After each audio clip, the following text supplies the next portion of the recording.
A getaway to the desert, where the desert ends up being a workshop. Why? Because in the desert, God takes people as they are. In the desert, people cannot live on appearances. In the desert, people have to focus on what is essential. In the desert, you either are you or you are not.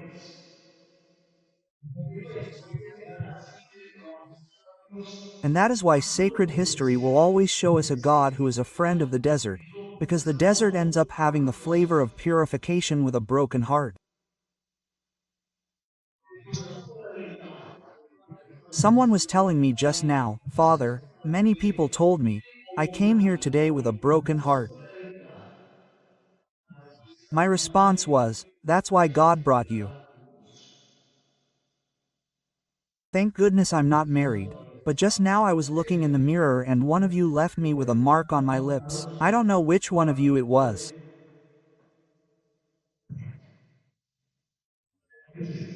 Check yourself, quote. I told her, put your heart here for me, and you put your lips on mine. A little escape to the desert workshop.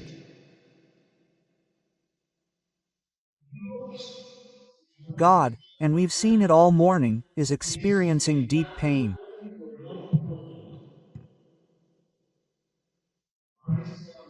Sometimes when you see a father or mother in the helplessness of their children who are getting lost, now a mother hugged me in tears and said, my daughters don't talk to each other. How heartbreaking it is for that mother to see her children divided, Cain and Abel.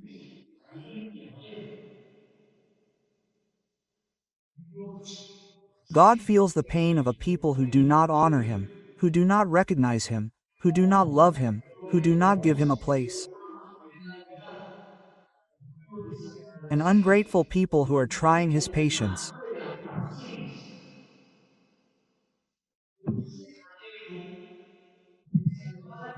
And in that desire to save the people and not let them perish, because God does not want the death of the sinner, but that they convert and live, God uses men to save humanity.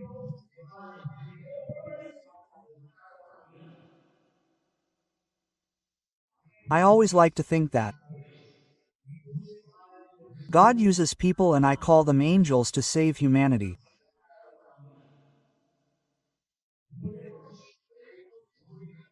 And that's why not every time you meet a person who smells like trouble, because for you that person may be a problem, for that person you may be the only opportunity.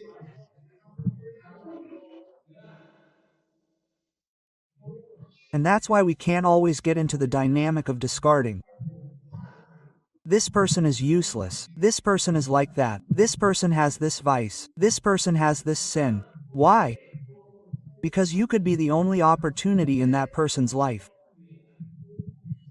You could be the person I'm talking about, the one God puts there to save their life. Sacred history is full of that, of men that God took and placed in a community, in a town, in a house, in a family, in front of someone. For what, Father? To help them achieve a purpose. One of those men in the century before Christ was Hosea.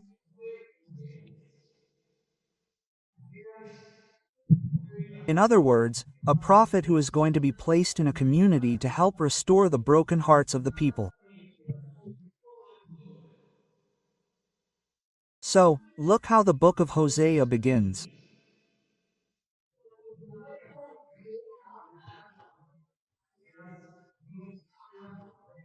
When Yahweh began to speak through Hosea, God speaks through his angels. He told the prophet, you are going to go and marry a prostitute and have children with her.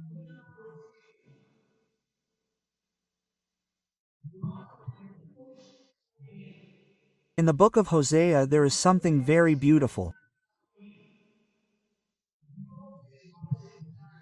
God is going to present himself as the husband, and the prostitute is the church that abandoned the husband, the men who turned against God.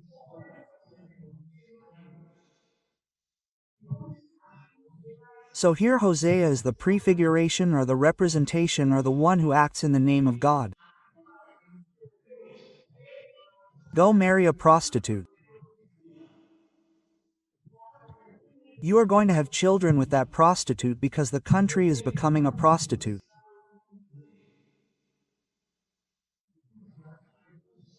I don't like that word, but I would love to think that at some point we have prostituted ourselves. We prostitute ourselves when we play with God. We prostitute ourselves when we exchange God for anything. We prostitute ourselves when we leave God waiting for a Sunday when it is the day to thank Him for such kindness. We prostitute ourselves when we get involved in so many things that end up offending God. If you know what I mean.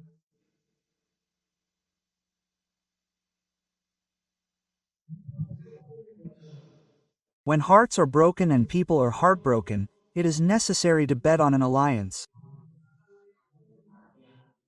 You have to get married. You have to get married. A new alliance, an alliance of love, an alliance of restoration, a definitive truce, a new opportunity. That is why he speaks to her about marriage. Go and get married. That union is the opportunity that God gives to the person who has a broken heart, to the person who lives as if God did not exist, to the person who, like the prodigal son, one day forsook the path. Go ahead and get married, marry that prostitute. Marry that prostitute. Why, man, let's see if you can bring him back. Let's see if you can win him back for God. Let's see if you are capable of a new alliance, a pact of love, a new opportunity. So, look at the book of Hosea, and I would love for you to read it at home at some point. He went and took a woman named Gomer, married her and had 3 daughters. The first daughter was called, if you are expecting grandchildren or something, her name was Israel. The second was called Unloved and the third was called Not My People.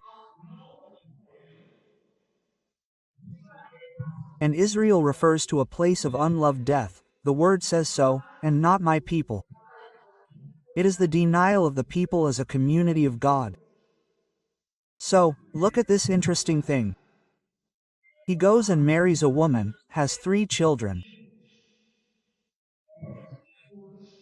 Those children are going to symbolize God's commitment to a definitive restoration. Why, Father? Even in future generations. Why, Father?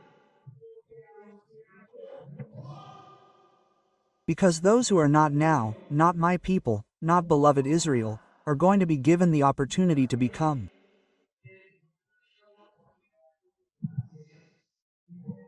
So, he marries a woman, has 3 children and gives them this name, Israel, not beloved and not my people. How does this chapter end? It ends by saying, Israel is my land, not beloved is now my beloved and not my people will be my people. What does it mean?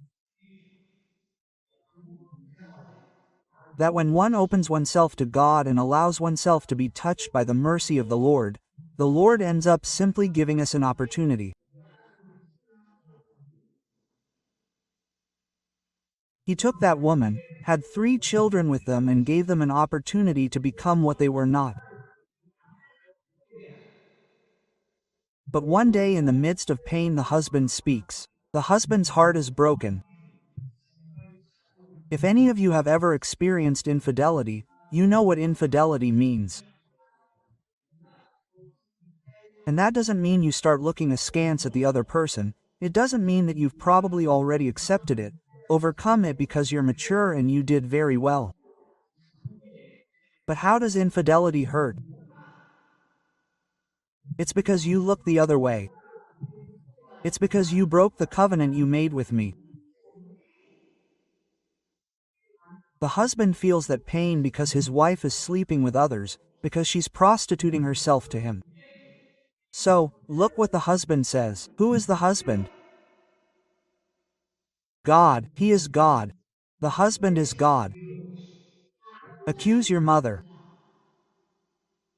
How must that father feel? Accuse your mother. Father, but why? Because she's not my wife. Who is the wife? You. You are the wife.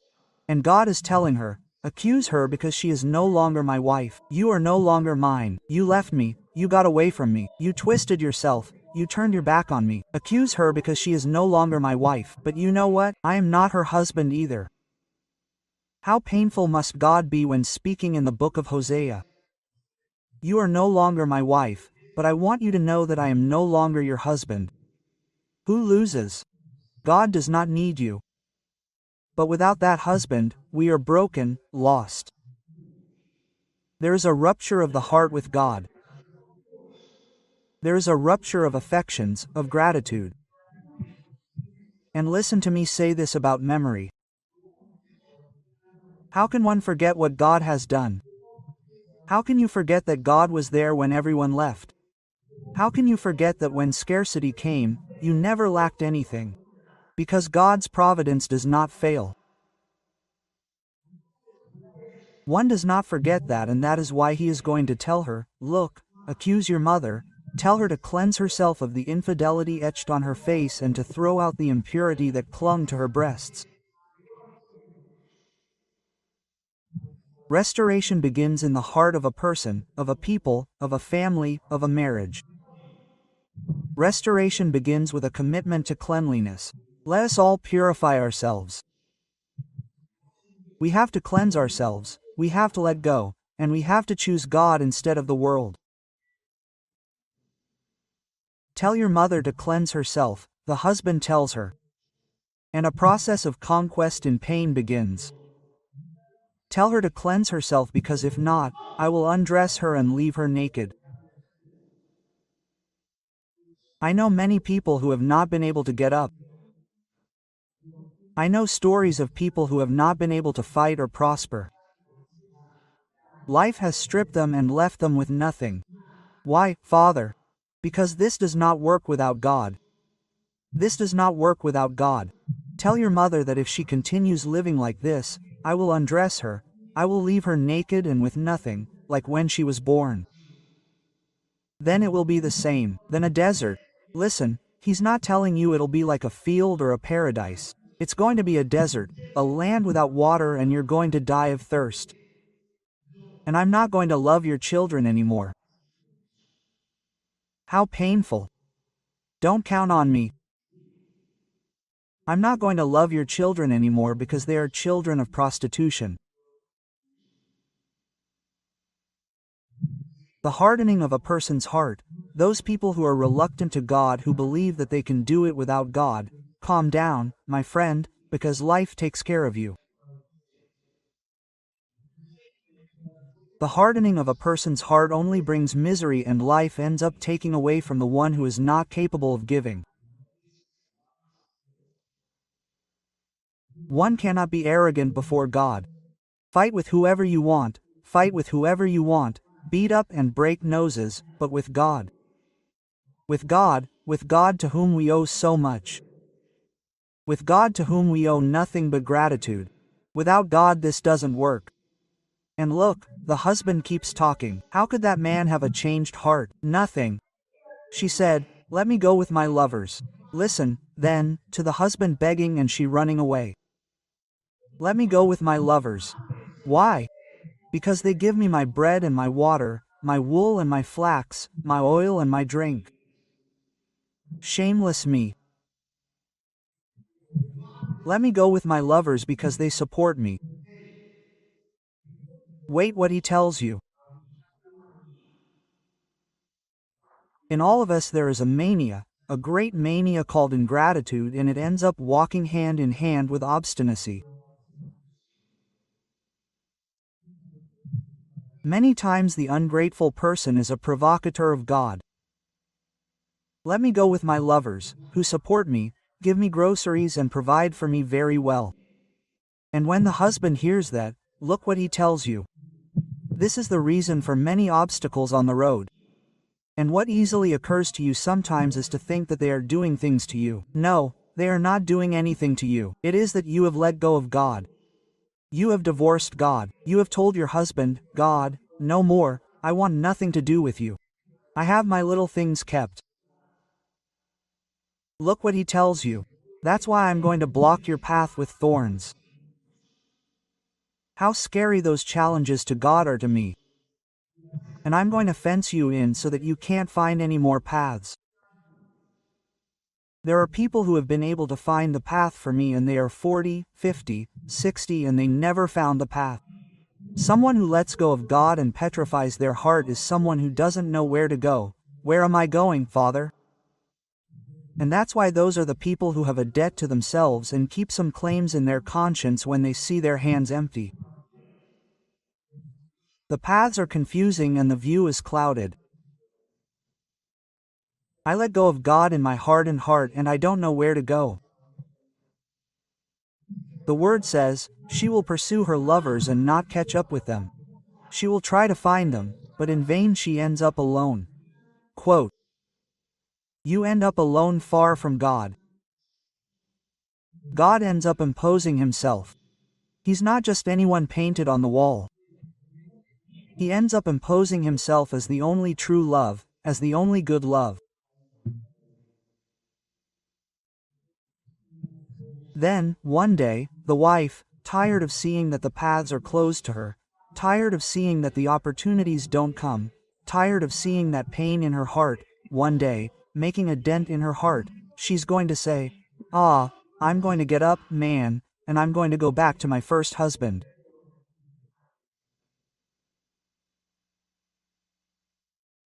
How much she wallowed in, how much she turned her heart around.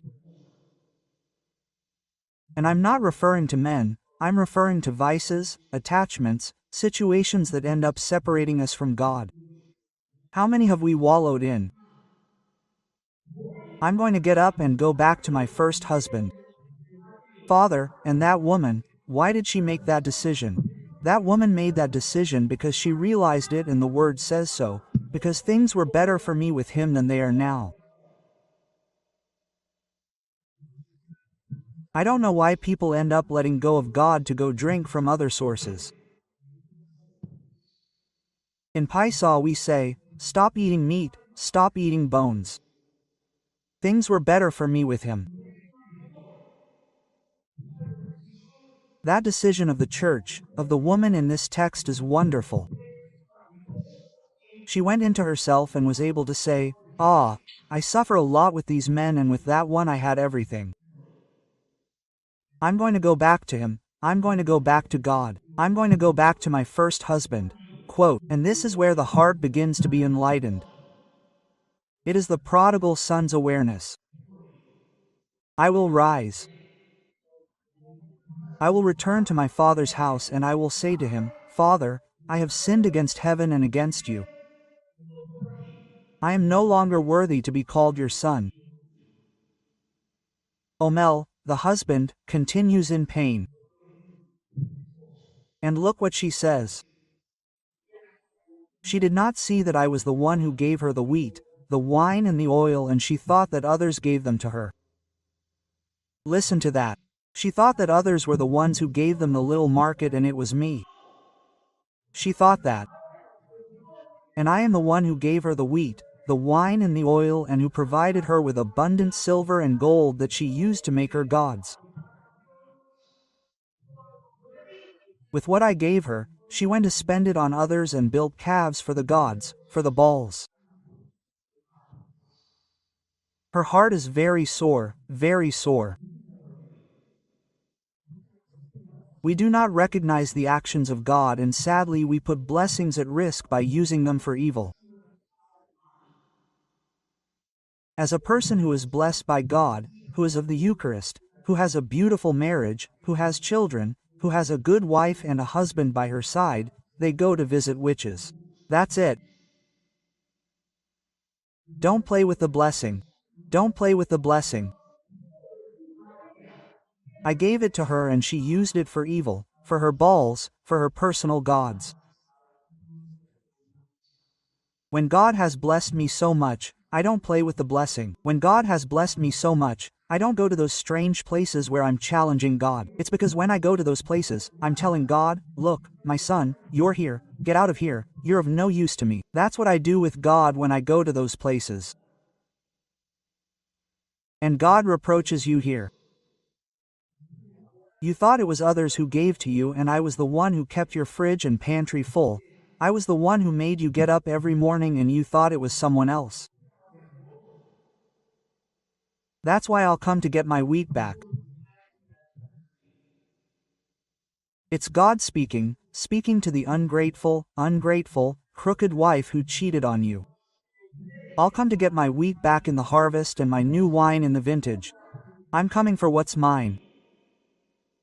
I'm coming to collect the talents. Well, if you can't tell him, Lord, you gave me this and I buried it because I was afraid. Quote, no, I'm going for what's mine. And everything that covered her nakedness. A God who is deeply upset by the aristocratic way in which men manipulate him. He is the giving God, the providing God, but he is the God who receives nothing. But here the good thing begins.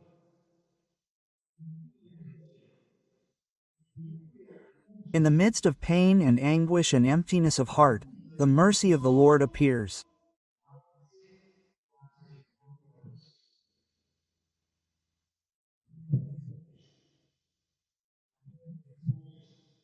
One day, when the husband saw his wife, the prostitute, full of pain in her heart and saw a little light in her that said, there is something to do here, he got up and said, I'm going to take her to the desert.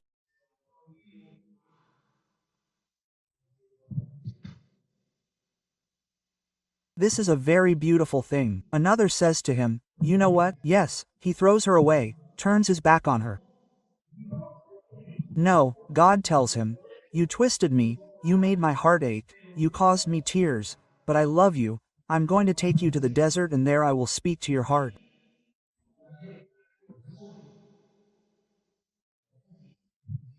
And there, in the desert, I will speak to her heart and I will give her back her vineyards, and I will turn the valley of misfortune into a place of hope. Listen, and there she will answer me. She will answer me as when I was young, as when we were sweethearts and we had that pure and beautiful love, as in the days when I went up to Egypt. And look at this, so beautiful. On that day, Yahweh, you will call me no more. On that day Yahweh says, you will no longer call me my Lord, but you will say, my husband. He fixed the way for you.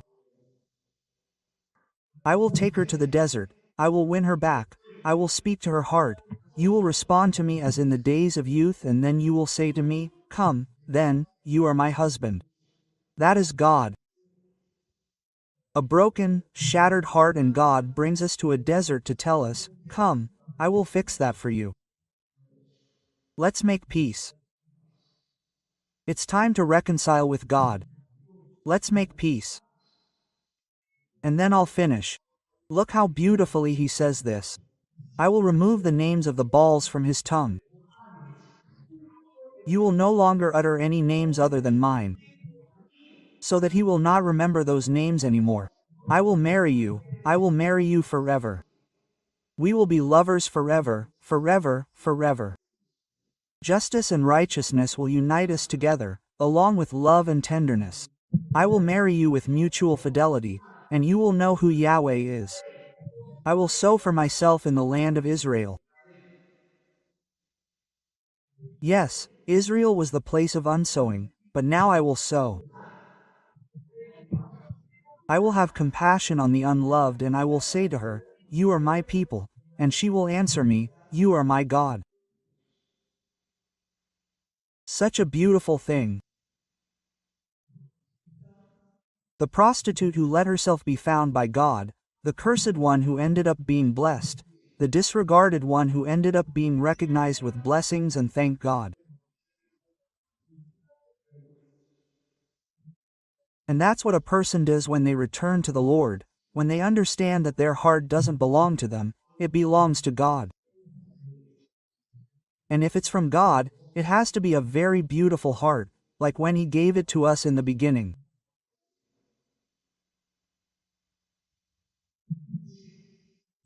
The prophet Ezekiel says, I will purify you. Tell your mother to cleanse herself. And Ezekiel says, I will purify you. I will give you a new heart. Ezekiel chapter 36 verse 25. I will give you a new heart and put a new spirit in you. I will remove the heart of stone from your flesh and give you a heart of flesh. In this way, a definitive union between God and His people, between husband and wife, will be assured.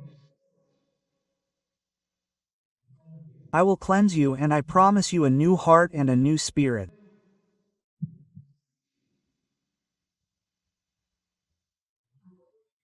Father, I love that story, so beautiful to me too, but it asks something of us in return. What? In the book of Jeremiah, chapter 18, verses 1 to 6, the consideration appears.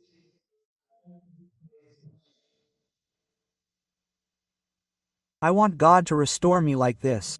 Yes, I want God to remarry me. Yes, I want God to receive me as His wife again. Yes, I want God to bless me again. Yes, Father, what do I do?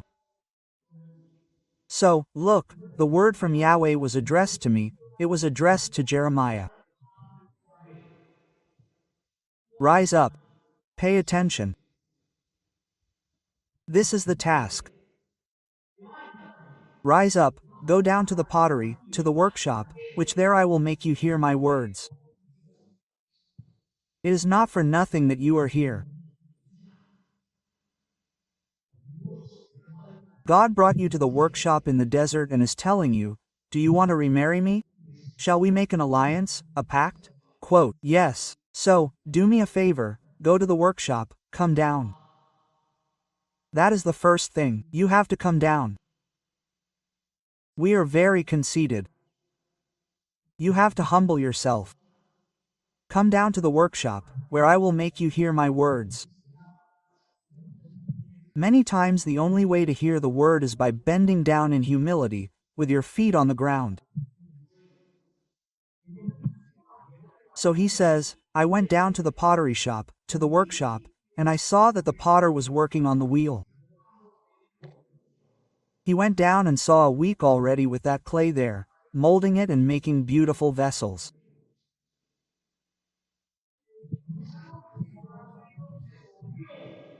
The pot he was making broke like clay in the hands of the potter, and he saw that when it broke, the potter started over, but he did not throw the clay away, but with the same clay he started over, transforming it into a different pot as the potter saw fit.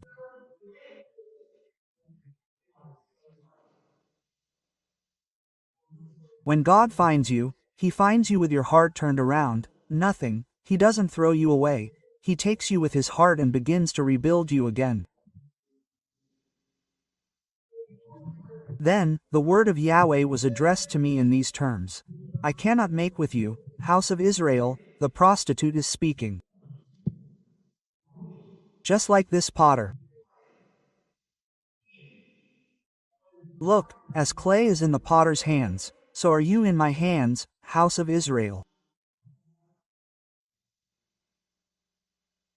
I want, Father, to make a covenant with God. Go to the workshop every day in your house. Go down to the workshop every day. Go to the potter and let the potter rebuild your heart. Let's do this song. With this song you will say to the Lord deep down, Lord, I want that story in my life. Because I saw that that broken heart began to be restored and that is what I need, Lord. I have not been wrong many times, but I want you to restore my heart as you restored the heart of that prostitute whom you filled with blessings and opportunities. Let us ask the Lord to make us a new vessel.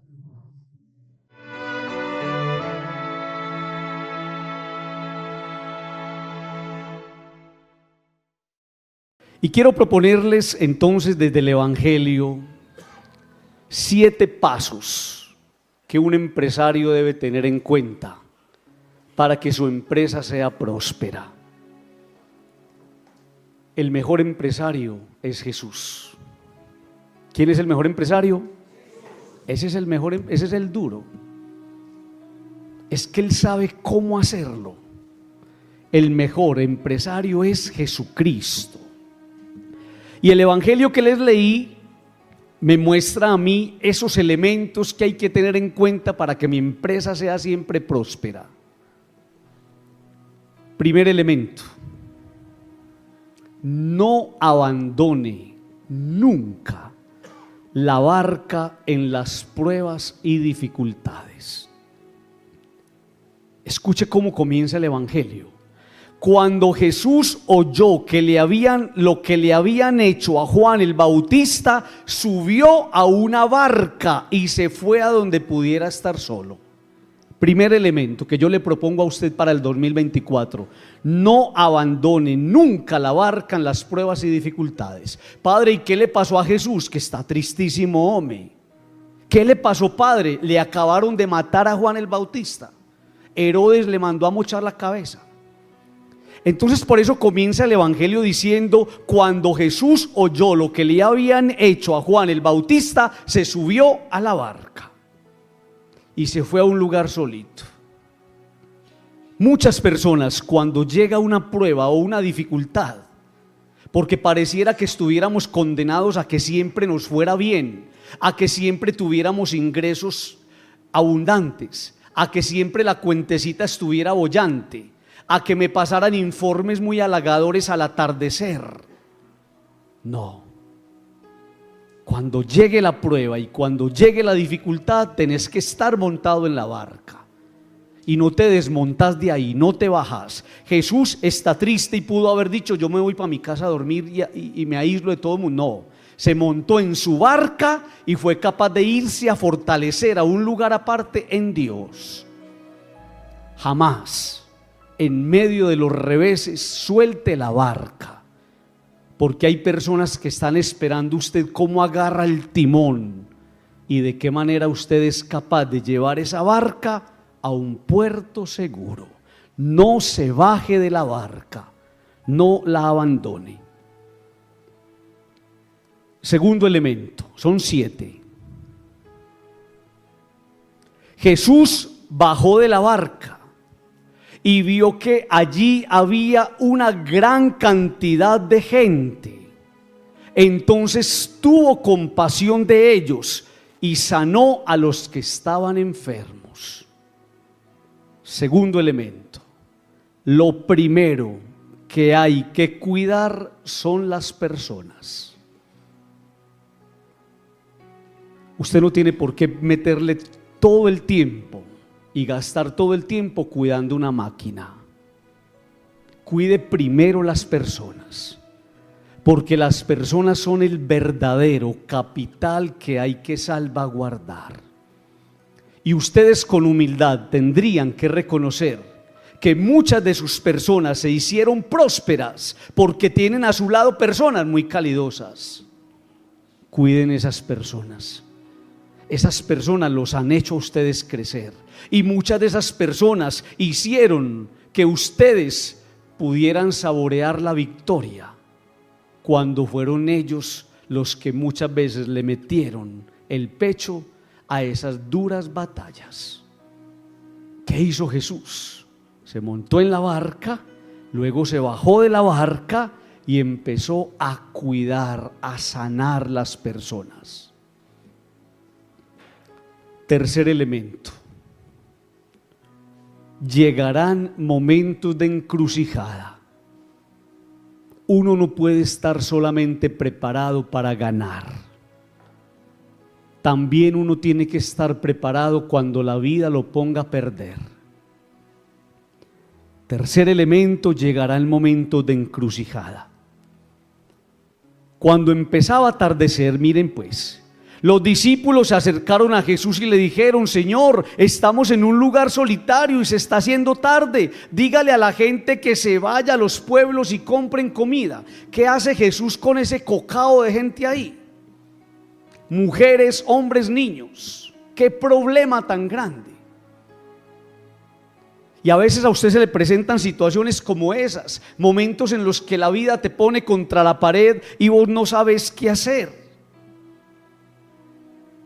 Momentos de encrucijada. atención, jamás frente a las encrucijadas de la vida tome el camino más fácil. Lo más fácil es que Jesús le hubiera dicho a los muchachos: muchachos, háganle pues, con disimulo, díganle a la gente que se vayan para la casita. Jesús no los manda para la casa, porque a veces lo más fácil es desentenderse del problema, pero no siempre será lo más efectivo.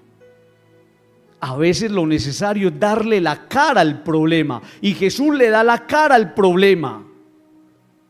Jesús empieza a responder. Y es ahí cuando viene el cuarto elemento: involucre a los demás. Pilas con eso, que me parece muy bacano. Jesús les contestó: no tienen que irse.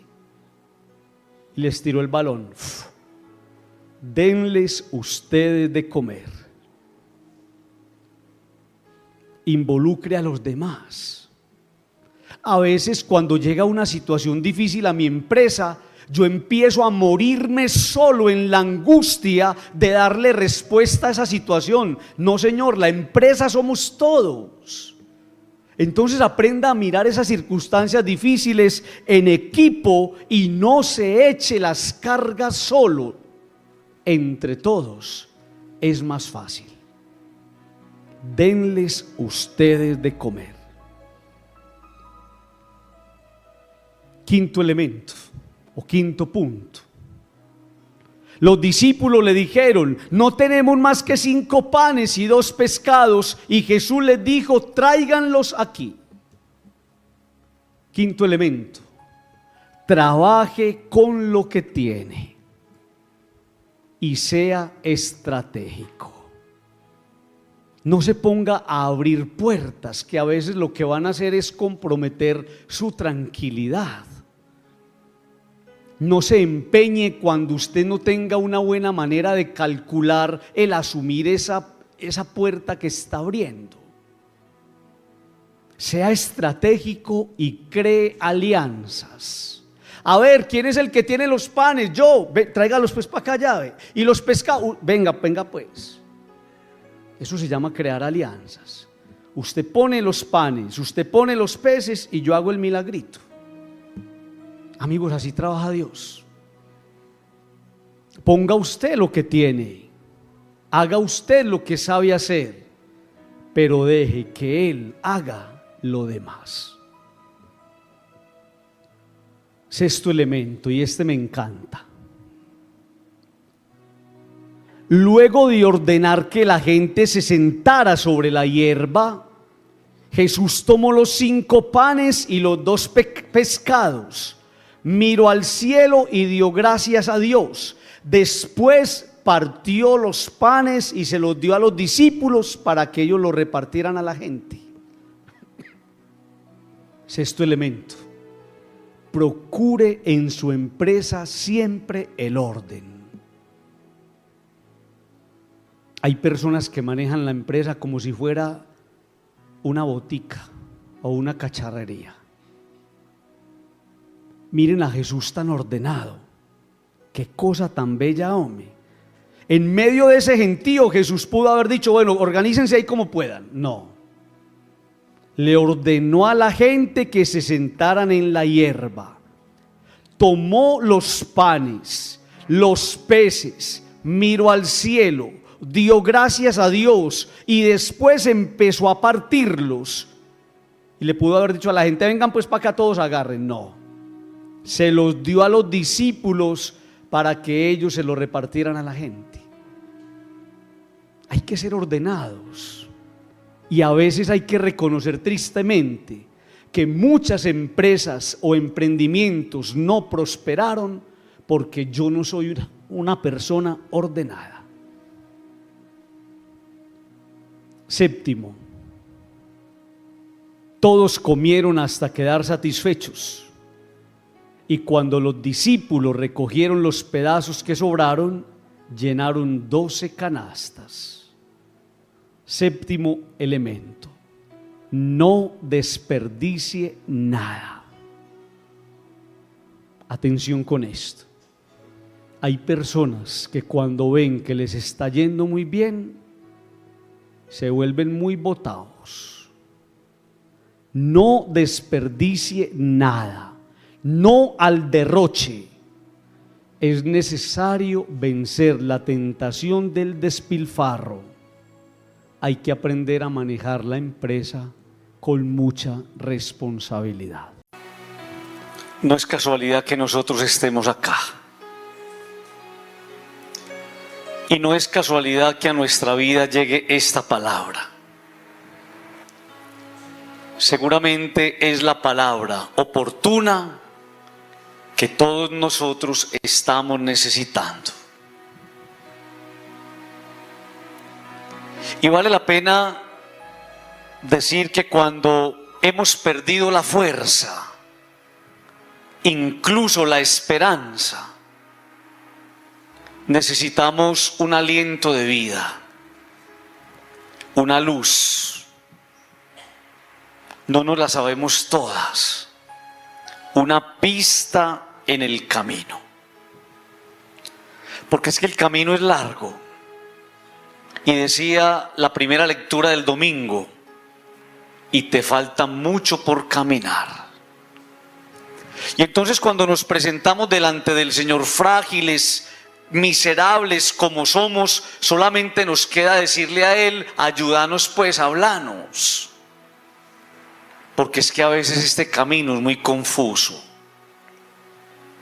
Y por eso desde la palabra de Dios que acabo de proclamarles, les quiero proponer 10 cosas, 10 puntos, 10 elementos, 10 pistas que nos ayudarán a enrutarnos para saber qué hacer, para aprender a discernir lo mejor en nuestra vida.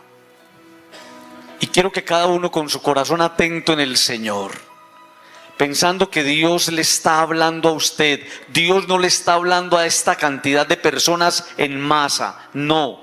Dios le habla a usted y me habla a mí, en mi angustia, en mi necesidad, en mi impotencia.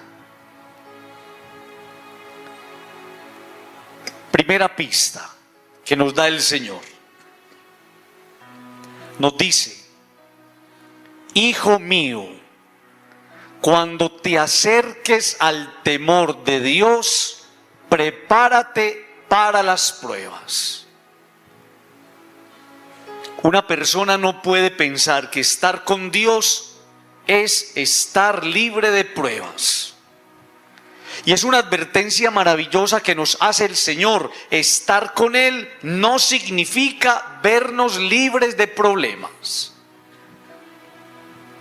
Es que cuando una persona se acerca a Él, está muy cerca del diablo.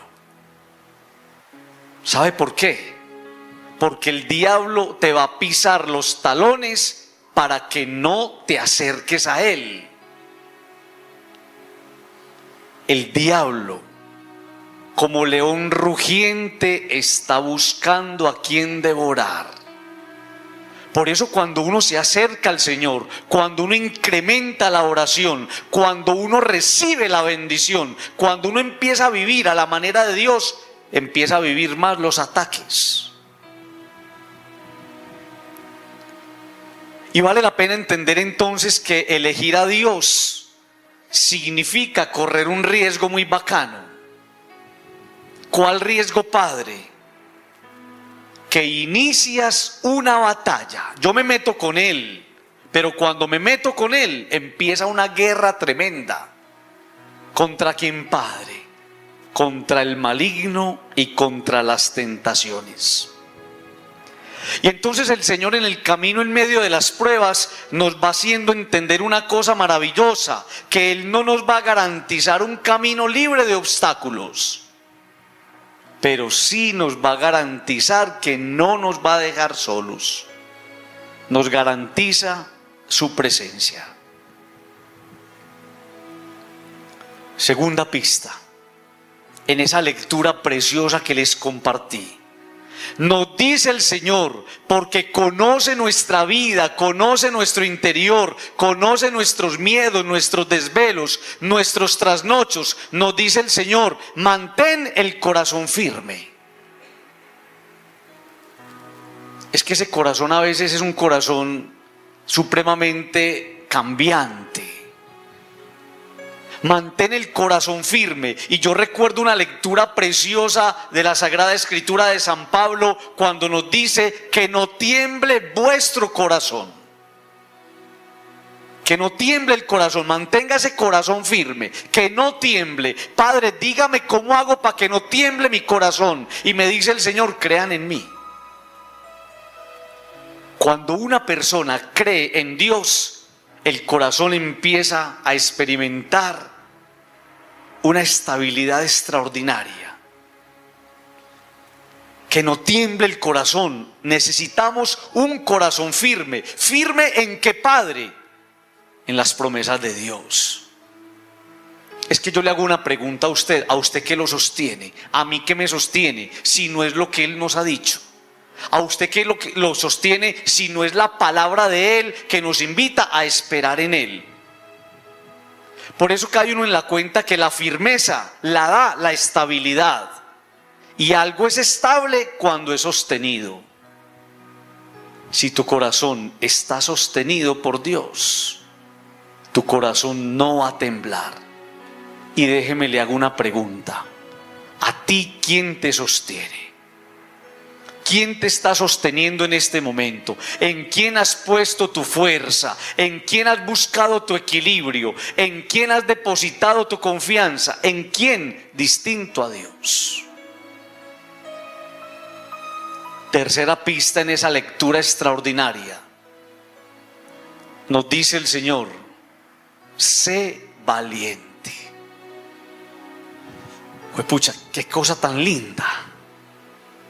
El Señor me está diciendo a mí, en mi prueba, sé valiente. El Señor te está diciendo a vos en tu prueba y en tu revés, sé valiente.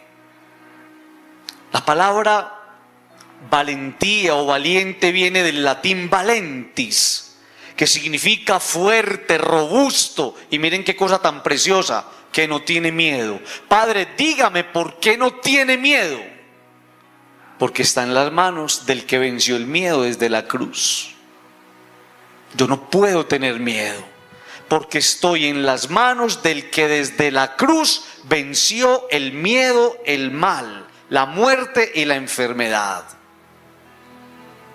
Padre, tan rico eso, entender eso. Qué rico que lo entendieras, que la valentía es una gracia que se concede a quien, Padre, a quienes creen y esperan en Él.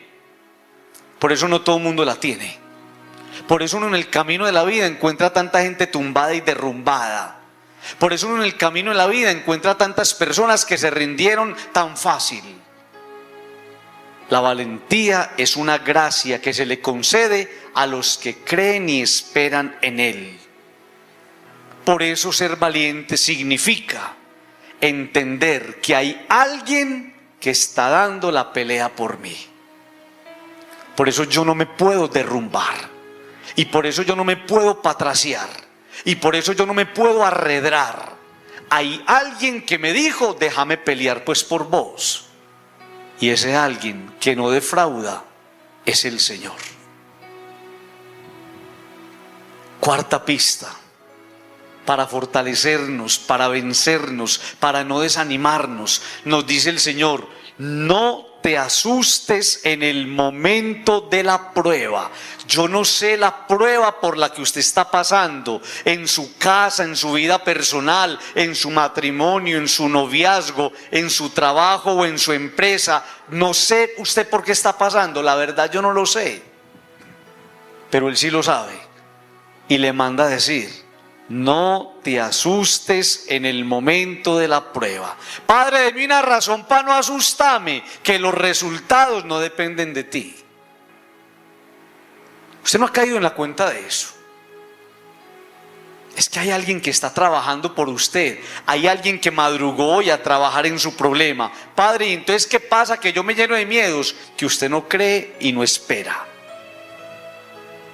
Hay alguien que está trabajando en ti. Y por eso entendamos eso tan maravilloso. Los resultados en mi vida, en mis procesos, en las cosas que no entiendo, no dependen de mí. el control está en las manos de Dios. El día que ustedes y yo lo entendamos, que el control está en las manos de Dios, ese día ustedes y yo vamos a sufrir menos y vamos a vivir más. Dios es un experto. ¿En qué, Padre? En los casos difíciles. Yo tengo un amigo que quiero mucho que vive aquí en la parroquia.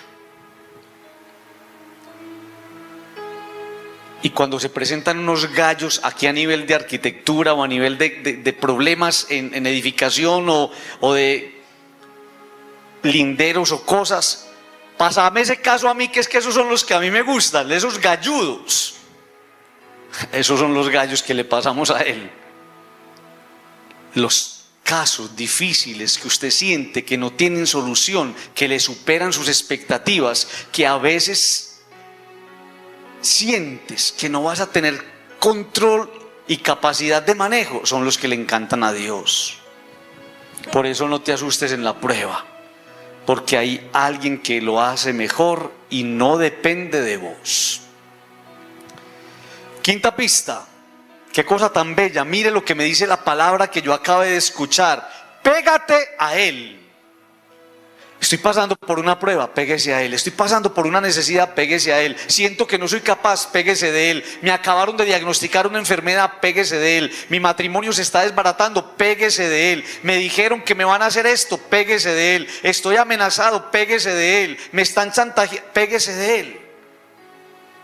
Y por eso pegarse a Él significa que usted tenga claro qué significa pegarse a Él. Significa vencer la tentación de los fetiches y de las idolatrías. Nada de cosas raras, nada de untarse cosas, nada de meterse cositas por acá, nada de cosas raras. Pegarse a Dios significa solamente Dios.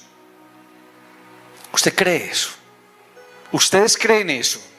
Solamente Dios. Y eso es lo que significa permanecer en Él. Me pego a Dios, permanezco en Él, solo agarrado de su mano, yo sé que voy a vencer.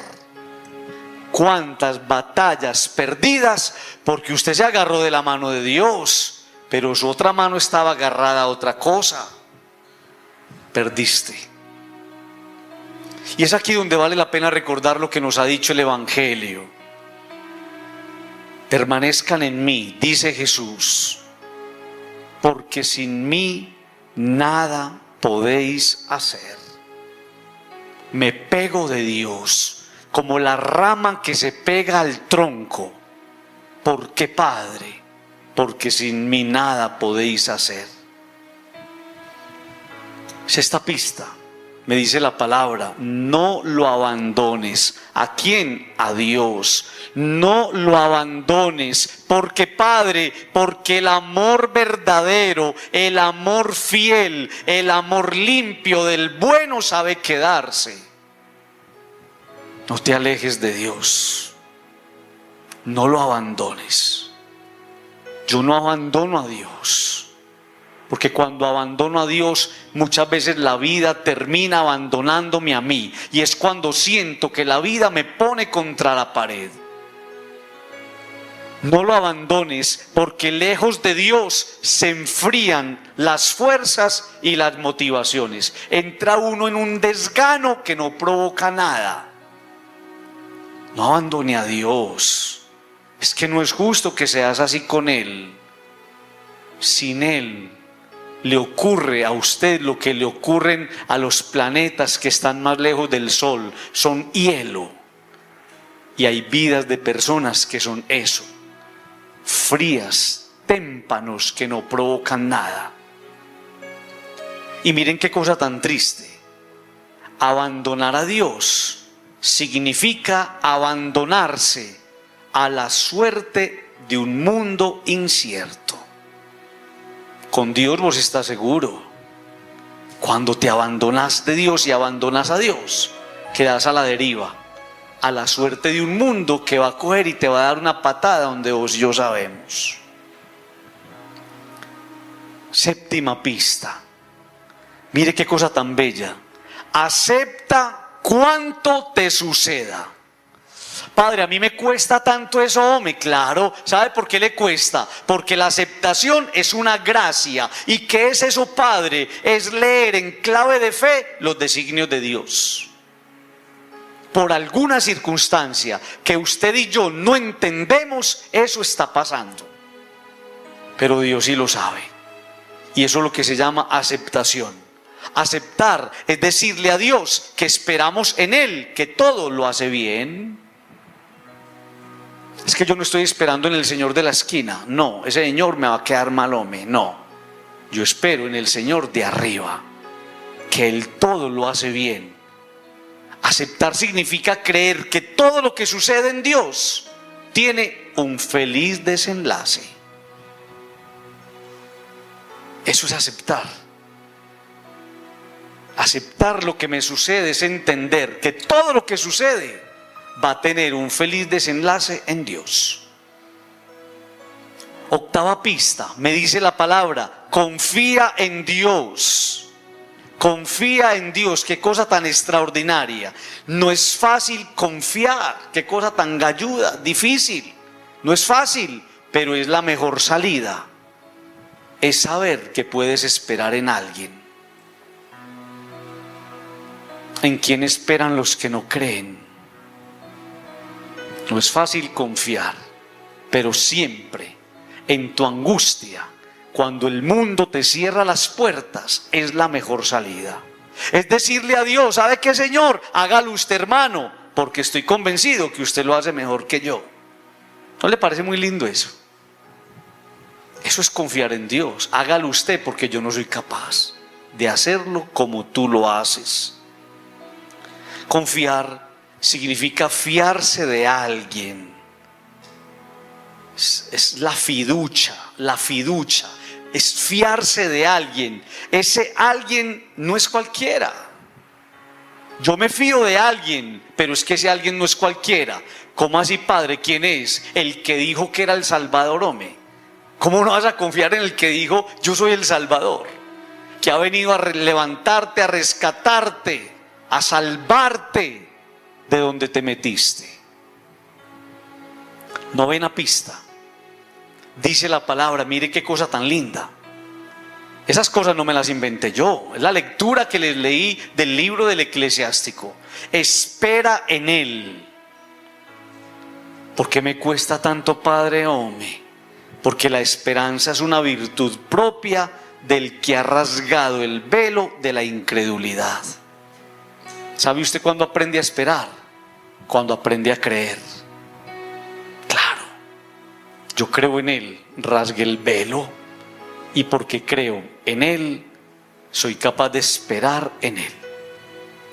Esperar significa que he tomado una decisión, ¿cuál, Padre? La más inteligente que podría tomar una persona en cualquier rincón del mundo. ¿Cuál, Padre? Dejarlo todo en sus manos.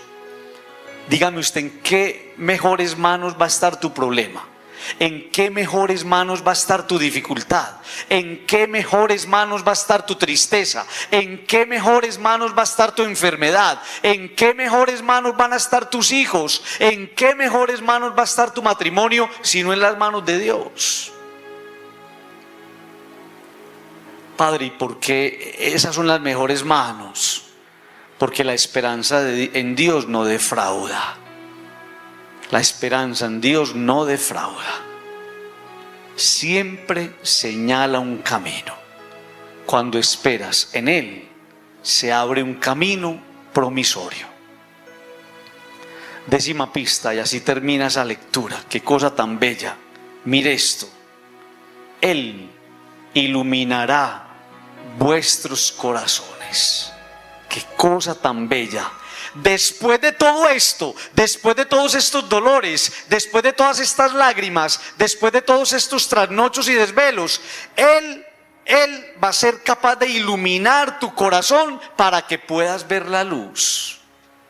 Después de todo esto vendrá la luz y el corazón fortalecido se llenará de confianza.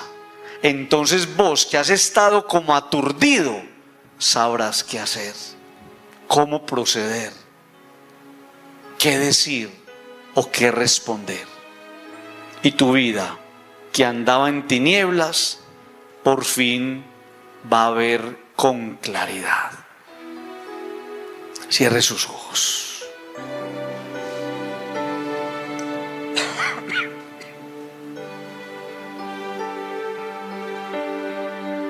Con sus ojos cerrados.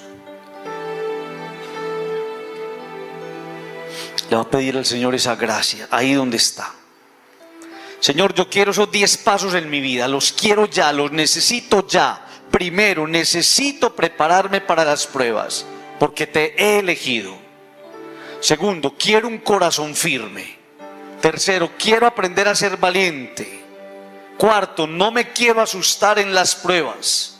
Quinto, quiero estar siempre pegado a ti. Sexto, no me quiero abandonar, separar nunca de ti. Séptimo, quiero aprender a aceptar lo que sucede y leer ahí tus designios. Octavo, quiero aprender a confiar más. Noveno, quiero aprender a esperar. Y décimo, quiero la luz, porque estoy cansado de vivir a oscuras. Señor, yo necesito esa ruta en mi vida.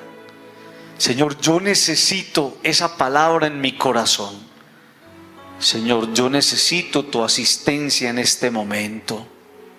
Señor Jesús, enséñame a esperar en ti, en medio de las pruebas y en medio de las dificultades. Ya sé por qué me trajiste esta noche a este lugar, porque mi corazón ha estado a oscuras y solamente se llenará de luz cuando sea capaz de abandonarme con confianza en tus manos, con Jesús, ahí donde está. Y vas a vencer la tentación de la distracción.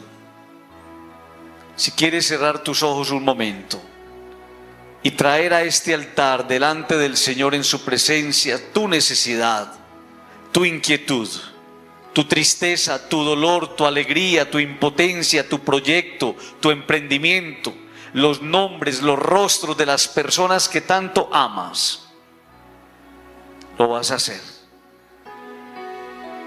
Y lo vas a hacer porque Dios te estaba esperando. Porque seguramente tus inquietudes y tus necesidades en algún momento te las llevaste para otro lado. Y has ido entendiendo que lo mejor es traérselas a Jesús.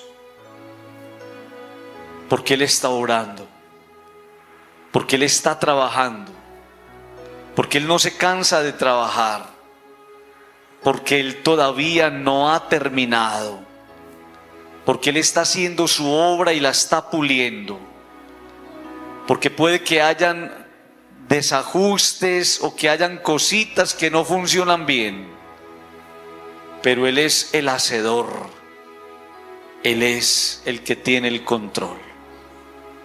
Creyéndole a Dios, no importa cuál sea tu problema, no importa cuál sea tu necesidad, no importa cuál sea tu tristeza o tu impotencia, no importa ni siquiera cuál sea tu enfermedad, Dios está obrando.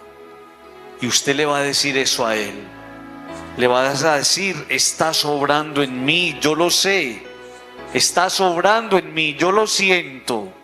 Estás obrando en mí, Jesús. Y si necesitas que haga su obra en otra persona, mentalmente vas a decir el nombre de esa persona. Estás obrando en fulanito de tal. Estás obrando.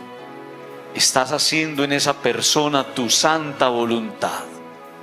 Cada uno, en fe, abandonado en Dios, dígale al Señor: Señor, estás obrando. Estás obrando. Vamos todos.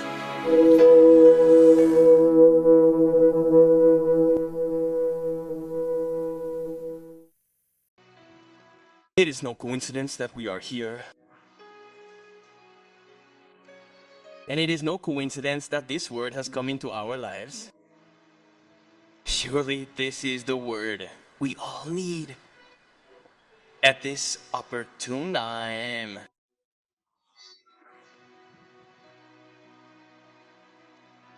And it is worth mentioning that when we have lost strength even hope. We need a breath of life, a light. We do not know them all. A clue on the path, because the path is long.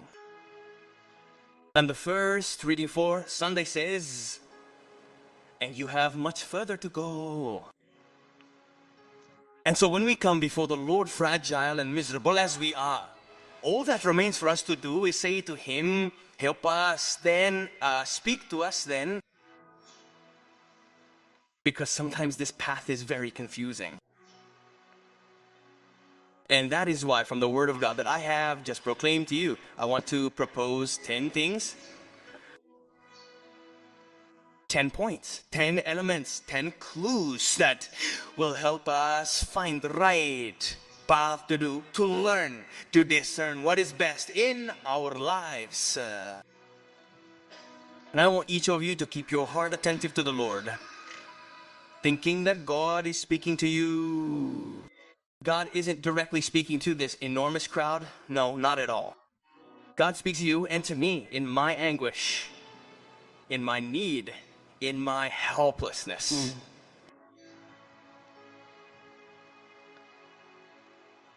The first clue that the Lord gives us is, He tells us, my son, when you draw near to the fear of God, prepare yourself for trials. Ayiragas. A person cannot think that being with God means being free from trials. Mahabala.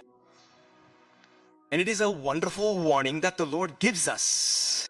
Being with Him does not mean being free from problems. The thing is that when a person draws near to Him, they are very close to the devil. Do you know why? Because the devil will nip at your heels so that you do not draw near to Him. The devil is like a roaring lion looking for someone to devour. That is why when one draws near to the Lord, when one increases one's prayer, when one receives the blessing, when one begins to live in God's way, one begins to experience more attacks. And it is worth understanding then that choosing God means taking a very cool risk. What risk, Father? That you start a battle. I get involved with Him. But when I get involved with Him, a tremendous war begins. Against whom, Father? Against the evil one and against temptations. And so the Lord, on the path in the midst of trials, makes us understand something wonderful. He will not guarantee us a path free of obstacles, but He will guarantee that He will not leave us alone. He guarantees His presence. Second clue. In that beautiful reading that I shared with you, the Lord tells us, because He knows our life, He knows our interior, He knows our fears, our sleepless nights, He tells us, keep a firm heart.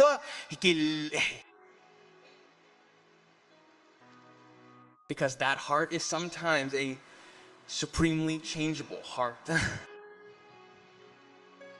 Keep a firm heart. And I remember a beautiful reading from the sacred scripture of Saint Paul when he tells us not to let your heart tremble. Let not your heart tremble. Keep that heart firm. Let it not tremble. Father, tell me how I can keep my heart from trembling. And the Lord tells me, believe in me. When a person believes in God, the heart begins to experience so extraordinary stability. So that the heart does not tremble, we need a firm heart. Firm in what, Father? In the promises of God. I ask you a question. What gives you the strength to persevere? What supports me if not the assurances He has given us? What keeps you going if not His words urging us to place our trust in Him? That is why there is one thing in the account that gives firmness, stability, and something is stable when it is sustained. If your heart is sustained by God, your heart will not tremble. And let me ask you a question. Who sustains you? Who is sustaining you at this moment? In whom have you placed your strength? In whom have you sought your balance? In whom have you placed your trust? In whom other than God? Third clue. In that extraordinary reading, the Lord tells us, be courageous. Wow, what a beautiful thing. The Lord is telling me in my trial, be courageous. The Lord is telling you in your trial and in your setback, be courageous. That the word courage or brave comes from the Latin word valentis, which means strong, robust, and look at what a precious thing it is that it is not afraid. Father, tell me, why are you not afraid? Because you are in the hands of the one who overcame fear on the cross. I cannot be afraid because I am in the hands of one who overcame fear, evil, devil, death, and sickness on the cross. Father, it is so wonderful to understand that. How wonderful that you understood that. Courage is a grace that is granted to those who, Father, believe and hope in Him. That's it, in Him. That is why not everyone has it. That is why on the path of life one finds so many people who are knocked down and crushed. That is why on the path of life one finds so many people who have given up so easily. Courage is a grace that is granted to those who believe and hope in Him. That's why being brave means understanding that there is someone who is fighting for me. That's why I can't give up. That's why I can't get discouraged. And that's why I can't be discouraged. There is someone who told me, let me fight for you. And that someone who does not disappoint is the Lord. The fourth clue, to strengthen us, to overcome us, to not get discouraged. The Lord tells us, do not be afraid in the moment of trial.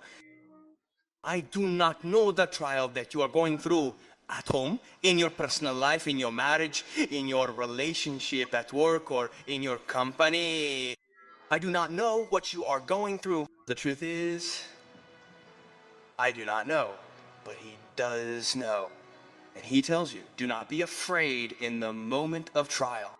Father, give me a reason not to be afraid, because the results do not depend on you. You haven't realized that. There is someone who's working for you. There is someone who got up early and worked on your problem. Father, what happens then? I am filled with fears that you do not believe in or expect. There is someone who is working on you. And that is why we understand this wonderful thing. The results in my life, in my processes, in the things that I do not understand, do not depend on me. Control is in God's hands. The day that you and I understand that control is in God's hands, that day you and I will suffer less and live longer. God is an expert in what, Father? In difficult cases. I have a friend that I love very much who lives here in the parish. And when there are some problems here regarding architecture or problems with construction or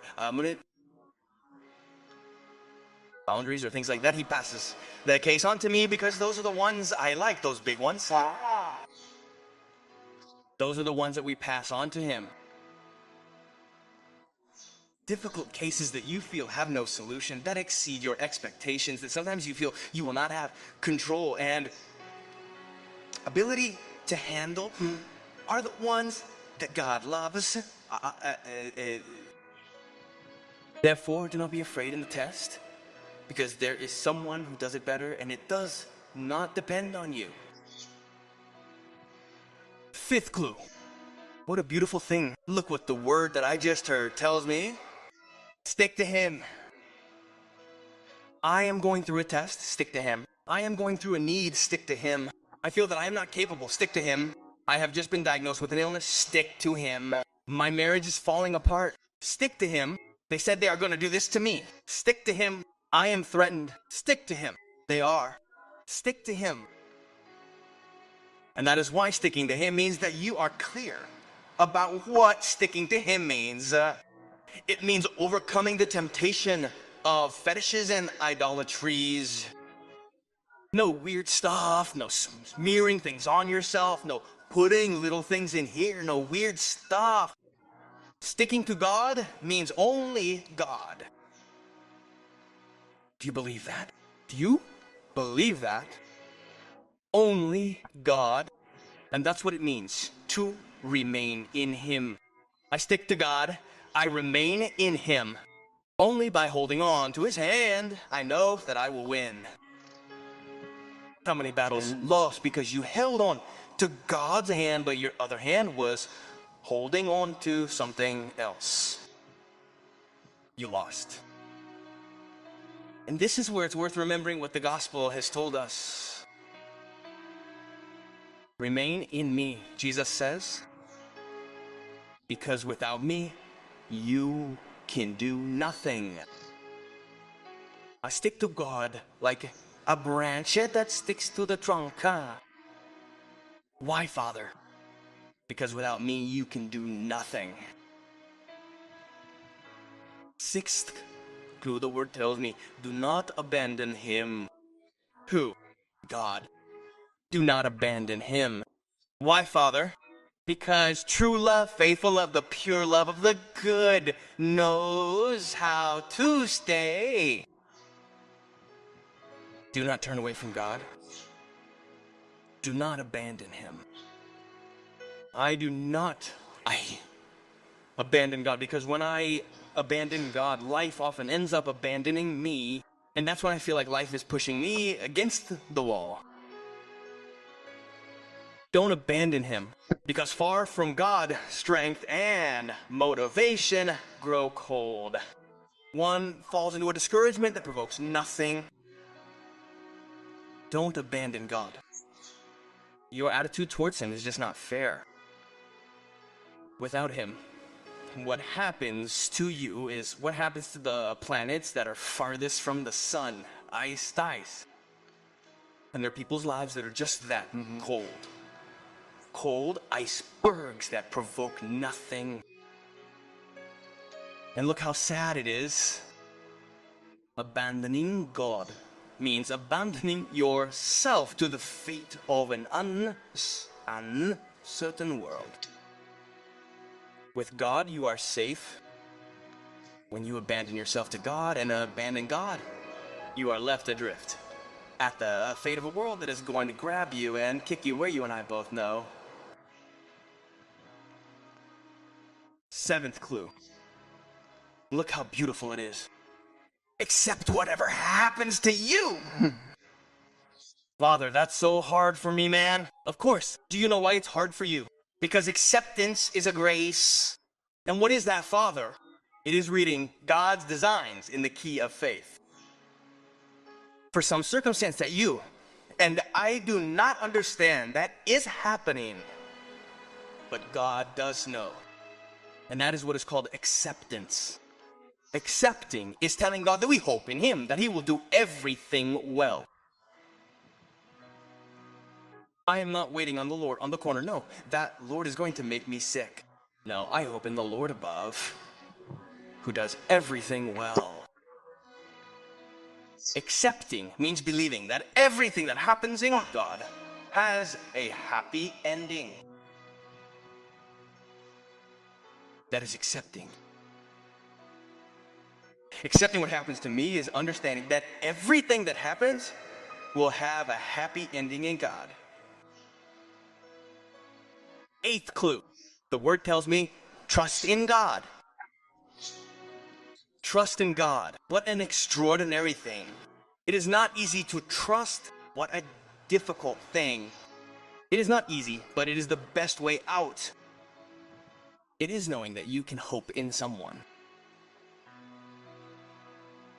In whom do those who do not believe hope? It is not easy to trust, but always in your anguish. When the world closes its doors to you, it is the best way out. It is telling him to God, you know what, Lord? Do it yourself, brother, because I'm convinced that you do it better than I do. Don't you think that's very nice? That's trusting in God. Do it yourself, because I'm not capable of doing it the way you do. Trusting means trusting in someone. It's trust. Trust is trusting in someone. That someone isn't just anyone. I trust someone, but that someone isn't just anyone. How so, Father? Who is the one who said he was the Savior? How can you not trust the one who said, I am the Savior, who has come to lift you up, to rescue you, to save you from where you've gotten yourself into? 9th clue. The word says, look how beautiful it is. I didn't make those things up. It's the reading I read to you from the book of Ecclesiasticus. Hope in him. Why is it so hard for me, Father Home? Because hope is a virtue proper to someone who has torn away the veil of unbelief. Do you know when you learn to hope? When you learn to believe. Sure. I believe in him. I tear the veil. And because I believe in him, I am able to wait on him. Waiting means that I have made a decision. What, Father? The most intelligent one that a person could make in any corner of the world. What, Father? To leave everything in his hands. Tell me, in what better hands will your problem be? In what better hands will your difficulty be? In what better hands will your sadness be? In what better hands will your illness be? In what better hands will your children be? In what better hands will your marriage be, if not in the hands of God? Father, and why are those the best hands? Because hope in God does not disappoint. Hope in God does not disappoint. It always points out a way. When you wait on him, a promising path opens up. 10th clue. And so that reading ends. What a beautiful thing. Look at this. He will enlighten your hearts. What a beautiful thing. After all this pain, after all these tears, after all these sleepless nights, he will be able to enlighten your heart so that you can see the light at Amanyunglet. After all this, the light will come, and your strengthened heart will be filled with confidence. Then you who have been in a daze will know what to do, how to proceed, what to say, or what to respond. And your life that was in darkness will finally see clearly. Close your eyes.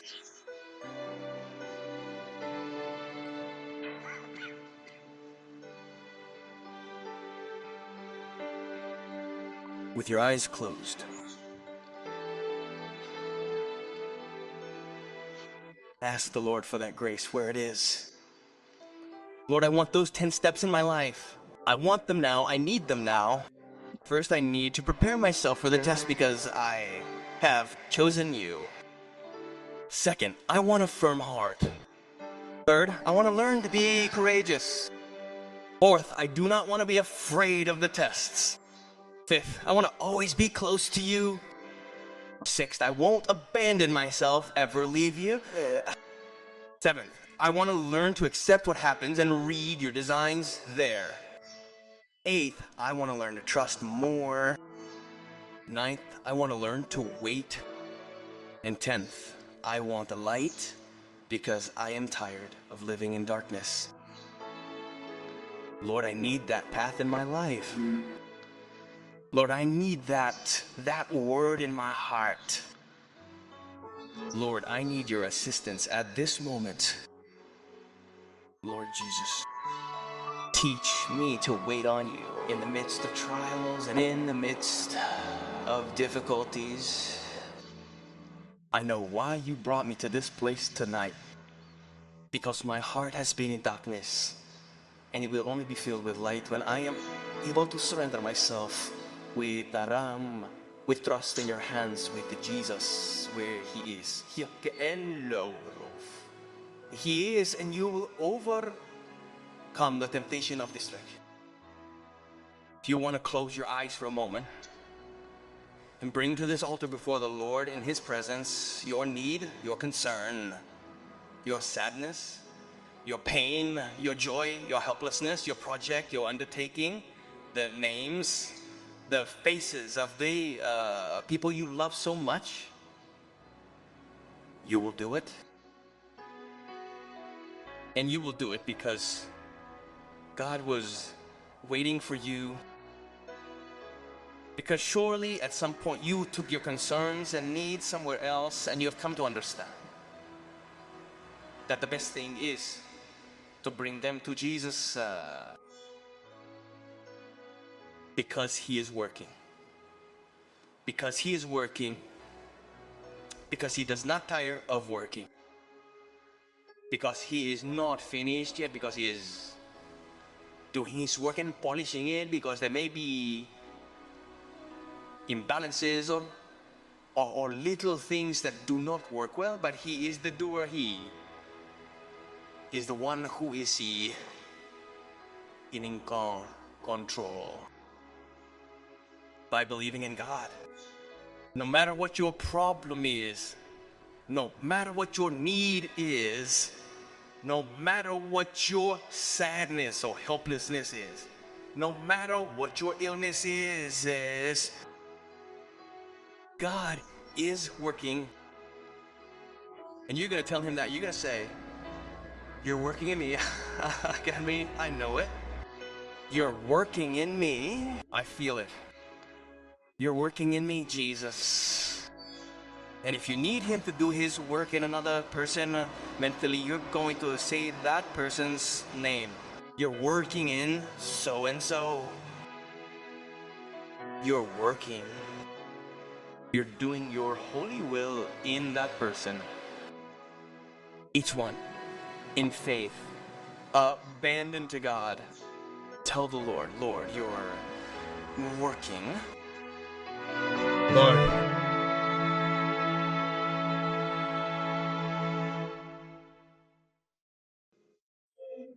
A beautiful heart that was broken.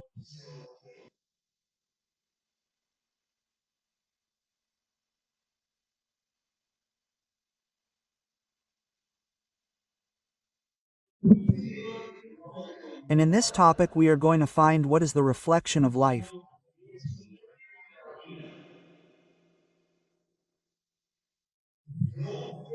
The harmony created and willed by God is broken. When our hearts are broken, the harmony created and willed by God is broken.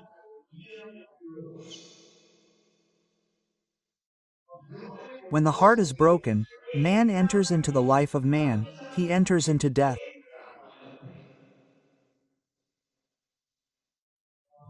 When the heart is broken, the temptation of slavery comes into the life of the person.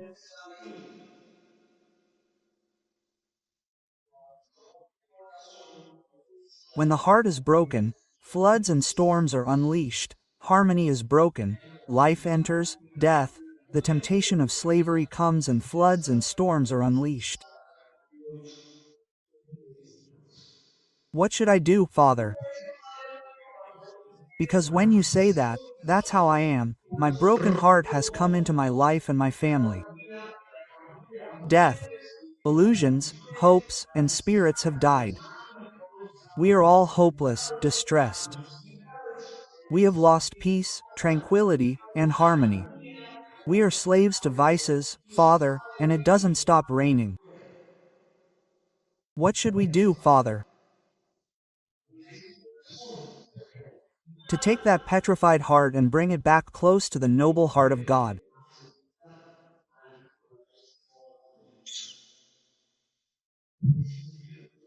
And that is the first topic, a beautiful heart that was broken.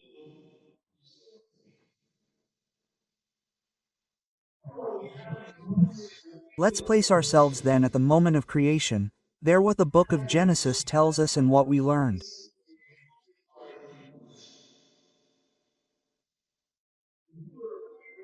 The book of Genesis, when it is telling us about the creation of man, tells us, God creates man in his image and likeness.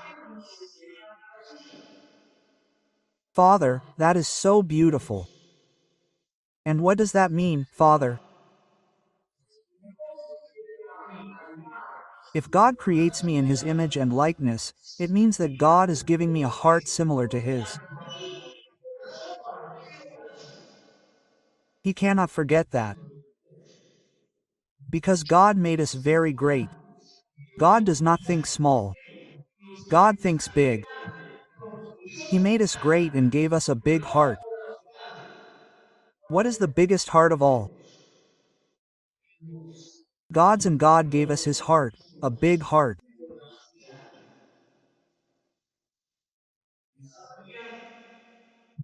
And the Bible says that when he creates man, God sees that he is good and God was pleased with what he made. He felt happy when he saw the man. He saw how beautiful he was, how special he was, how well made he was, that he felt very happy.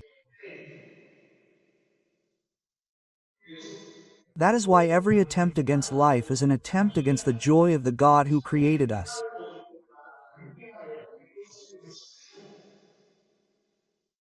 I do not know how there are people who are always thinking about how to take their own lives.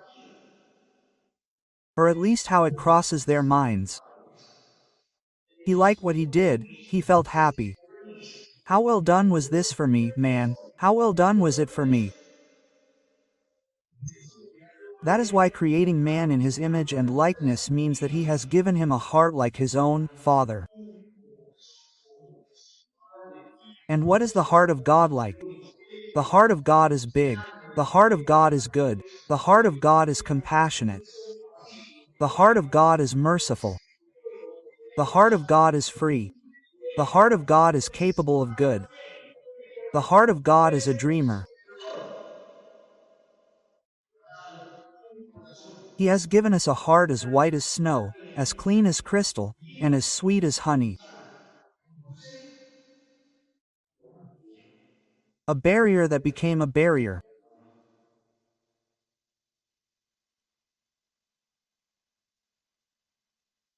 No, a barrier. Barrier, barrier. Why don't you sing that to us? Okay.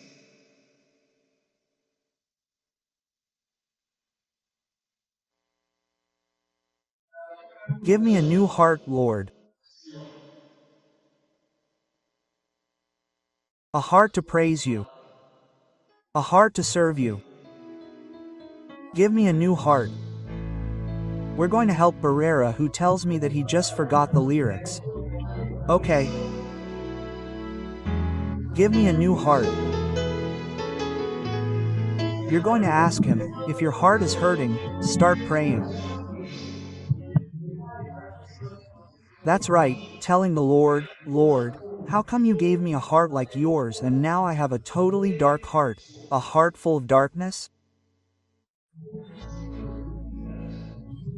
And you're telling me that you gave me a clean, pure, transparent heart. Start praying there. Lord, I want that heart in my life again. And let's sing.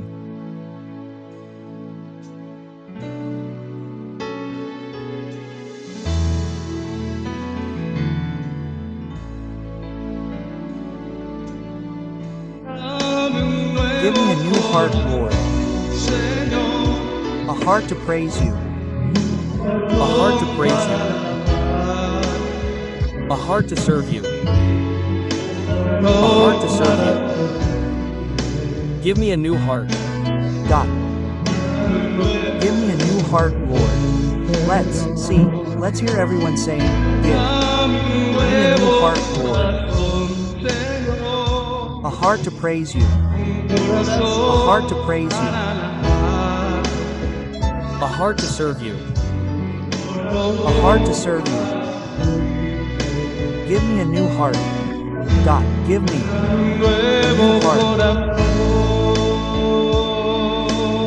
Sweet as honey.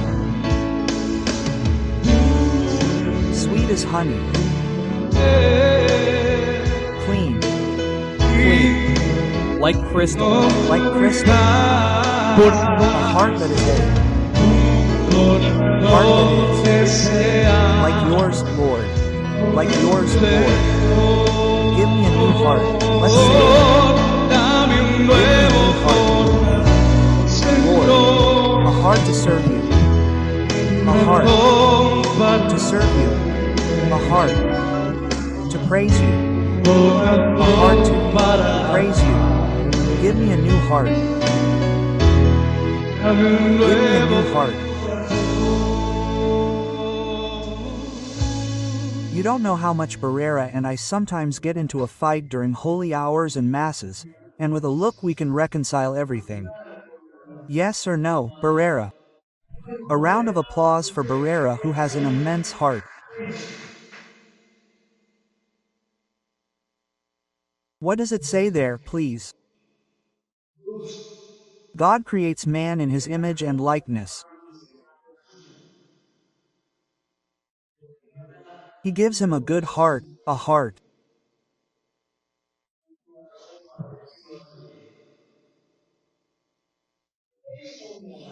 similar to his in its goodness and reflecting the longings and goodness of his heart. God is going to say, he is going to dialogue with himself.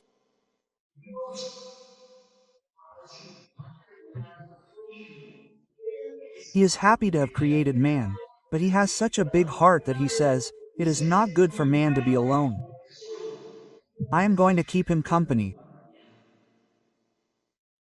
How big is God's heart that seeks only the good of the person?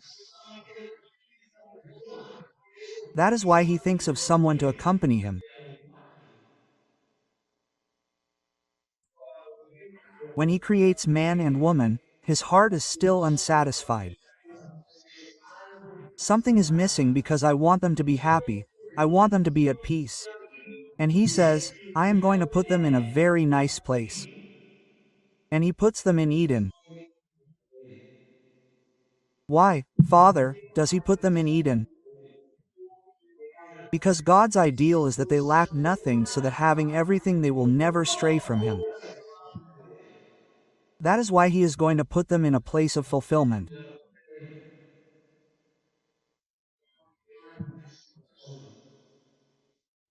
How big is his heart that he is going to call that place paradise, to teach us that man deserves to live in a paradise.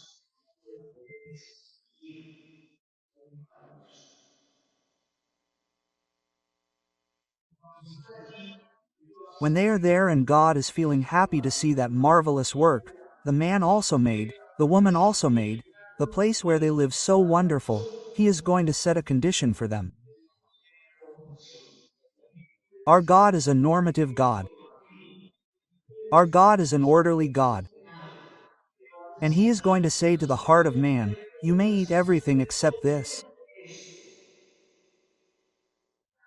Life will always be like that, dear friends, some restrictions that will teach us and drive us to live a life of strenuous struggle.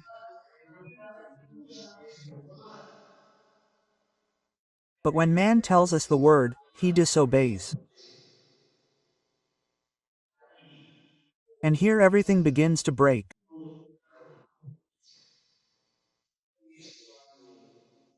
That's when paradise begins to turn into hell.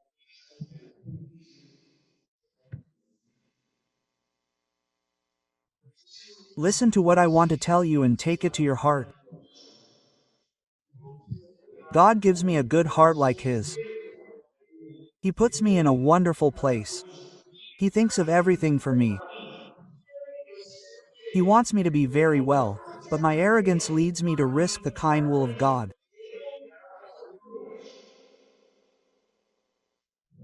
When does a man's heart begin to break? When we listen to other voices. Don't forget that. When you have a peaceful marriage and you start to listen to other voices in your home, you are breaking your heart. When you have received values and principles from your parents and you start to listen to other voices, you begin to put your heart at risk. Man is in paradise. God speaks to him, "Don't do this." But the serpent also has his voice, he speaks to you.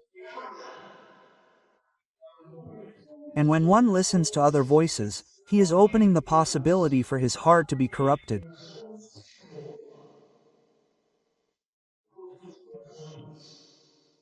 I know hearts that were broken because they followed a voice that was not the voice of the Lord. That is where many tears are born.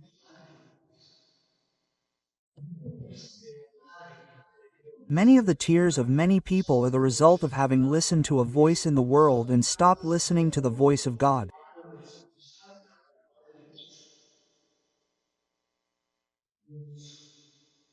God, who is the owner of the house, when he sees this, how God suffers, seeing that what he made so beautiful begins to turn ugly and begins, like the owner of the house, to walk around in the garden.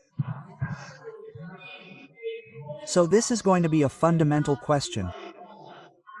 The man who does not listen to his voice will be asked, "Where are you?"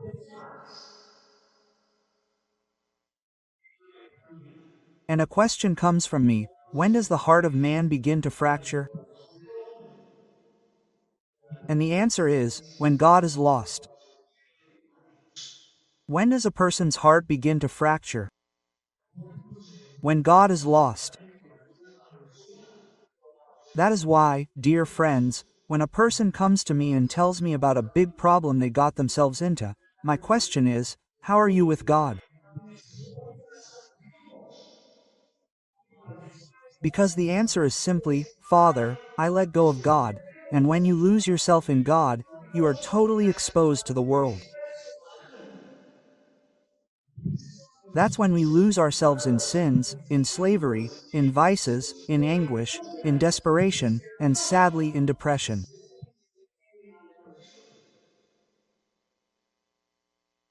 He's going to take them out of the house.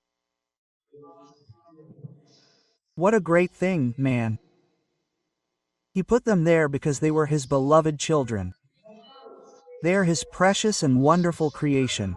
He feels happy, but one day he tells them, "You're leaving my house, you're leaving here." He threw them out of Eden. What is a broken heart, Father? Never forget this. It is an expulsion from the place of peace.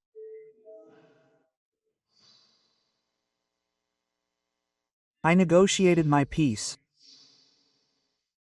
Then peace and quiet are lost, as are the bed, the calm.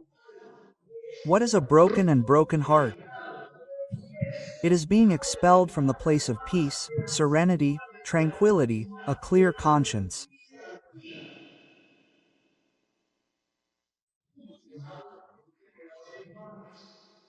Many stopped having their hearts at peace because they negotiated their paradise instead of serenity for the place of despair.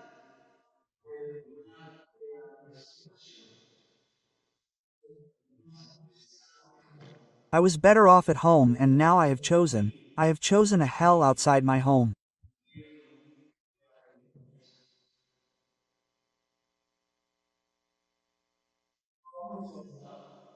Let's go to a second scenario, because when evil enters, it enters and destroys everything.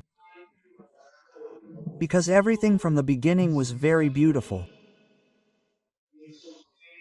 God happy, God creating, God putting things in order, giving man light, giving man the sun to warm him, placing the moon and the stars. God adorned man's life, how he loves him.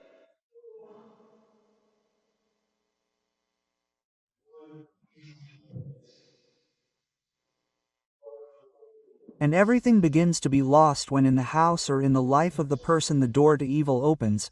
Everything begins to go wrong and it's a chain of misfortunes.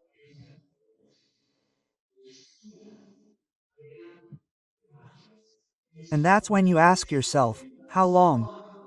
And that's when you say, I can't take this anymore. And that's when you say, why me? God gives you a good heart, but you wasted and abused God's goodness. Cain is going to kill his brother Abel. How far does evil go? How far does the power of a broken heart go? How far does the power of an envious heart go? Cain was a farmer. Abel was a shepherd. One day they present offerings to the Lord. Cain brings the Lord some beets, some avocados, and some bananas. And Abel presents him with some sheep. But the Lord saw that Cain's offering was an offering that did not come from the heart, but he saw that Abel's was an internal offering and accepted Abel's offering with pleasure. And Cain felt envy and killed his brother. When someone's heart is broken, they are capable of killing and eating the dead. That is why God is going to ask, where is your brother? He was not a stranger, he was not an outsider, he was not the neighbor, he was your blood brother. Where is your brother? And at that moment he declares him as the most cursed. The one who goes through life murdering is cursed. Friends, do not forget this. When a heart is broken, relationships are broken and destruction comes. Sometimes a person says, Father, what is happening in my house? How well we lived. Quote, search hearts. Search hearts. That's why you have to take care of your heart. When a heart is broken, relationships are broken and destruction comes. And that sweeps everything away. It's like an avalanche. It takes marriages, families, economic projects, dreams, ideals, businesses, relationships of love, everything with it.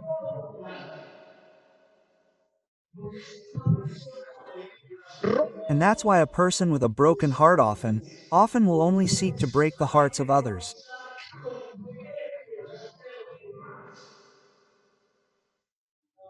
A person with a broken heart nullifies the other, killed them. What happened here? Nullifies the other, doesn't care, doesn't recognize them. And because they don't recognize them, they turn against them. And that's why the Lord will ask them, where is your brother? Where is your brother? Do you know why the Lord declares him cursed?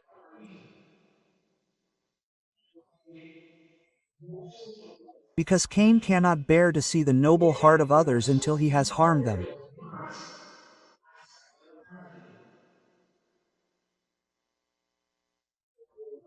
When a person is unhappy, he is not unhappy, he cannot bear to see anyone happy, my friends. That's where evil is born, that's where witchcraft is born. Why did he do that to me? Me? Because he is unhappy and could not stand to see you happy.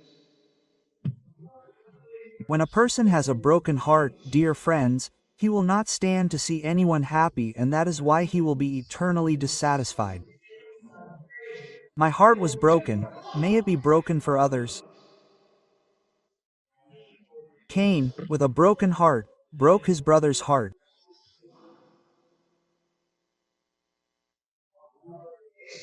When he drinks this, he will feel great sadness.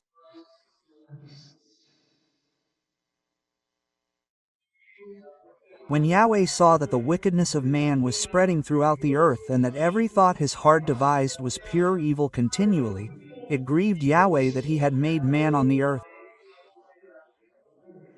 Listen to that, the Bible says, Genesis chapter 6 verse 5-6, it grieved God that he had made man on the earth. What would his disappointment be like? That good heart, full of light, promising, kind, was damaged, broken. How would God feel when he saw that his creation was ruined?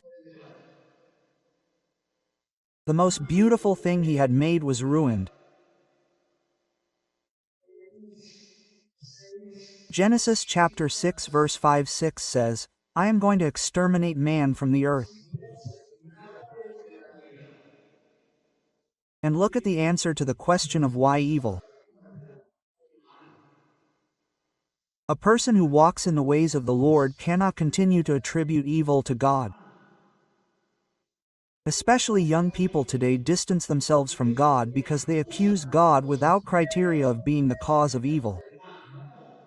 No, look what the Bible says in chapter 6, verse 11. The earth was corrupt in the presence of God. The earth was filled with violence. The earth that God made, so beautiful and perfect, was damaged, broken. Let's go to a third scenario. And you tell me, Father, but that is, of course, that is a chain of misfortunes. It was very nice at first, but now things are not so nice anymore, things have changed. And tell me if this is not a reflection of life. My house, my marriage, my home, my children, my business, everything was very nice. And now it has changed. A flood has come. Genesis chapter 7, verse 4 says, I will make it rain 40 days and 40 nights. I will make it rain 40 days and 40 nights. When your heart is broken by sin, it doesn't stop raining. Get ready for the downpours. When your heart is broken by sin, it doesn't stop raining, it doesn't stop raining. And you see all the people in a different scenario and you say, but why are there so many storms in my life? When the heart is broken, it doesn't stop raining. Floods of problems, difficulties, fears, despair.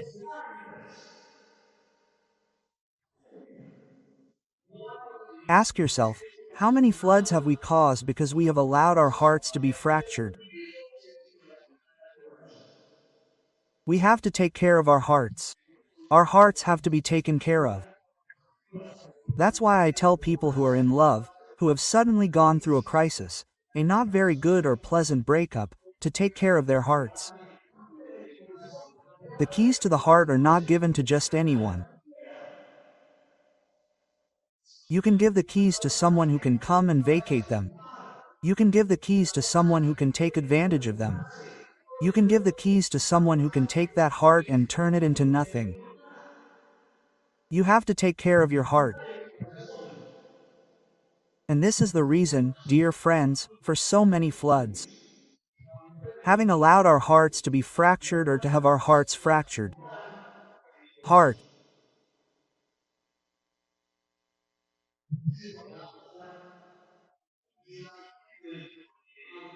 The word says and begins in the midst of the problem and difficulty to be perceived as a light that the Lord Genesis chapter 8 verse 21 said, Never again will I curse the ground because of the. But that is not very flattering because then he is going to say something very sad.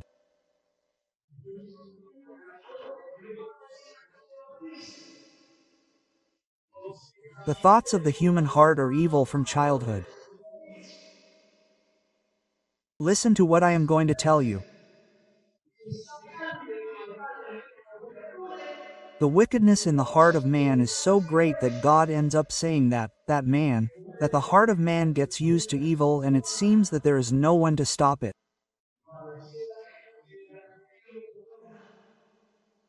It is like God entering into a conformism. It is like uniting against his being of God to favor man in his weakness for the sake of love. It's like when a father says, no, there's nothing else to do. God, out of love, enters into a dynamic of understanding to help man in his brokenness, in his fragility.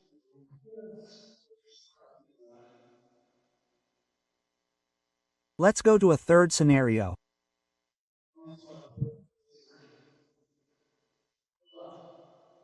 Fourth, Israel in Egypt. It all started out so beautifully. The trip started out wonderful and along the way it got bad. But it's the story of your life. It's the story of your life. It's the story of my life. I negotiated my paradise. Death came to that paradise. The flood came and look what happened next.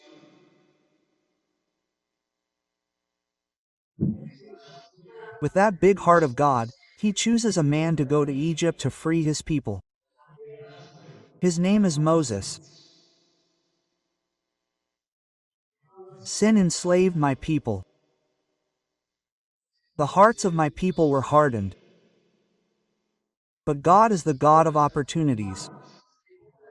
So he tells Moses, "You're going to go to Pharaoh and tell him that these people are mine. They're not his, they're mine. You're going to tell him to free them."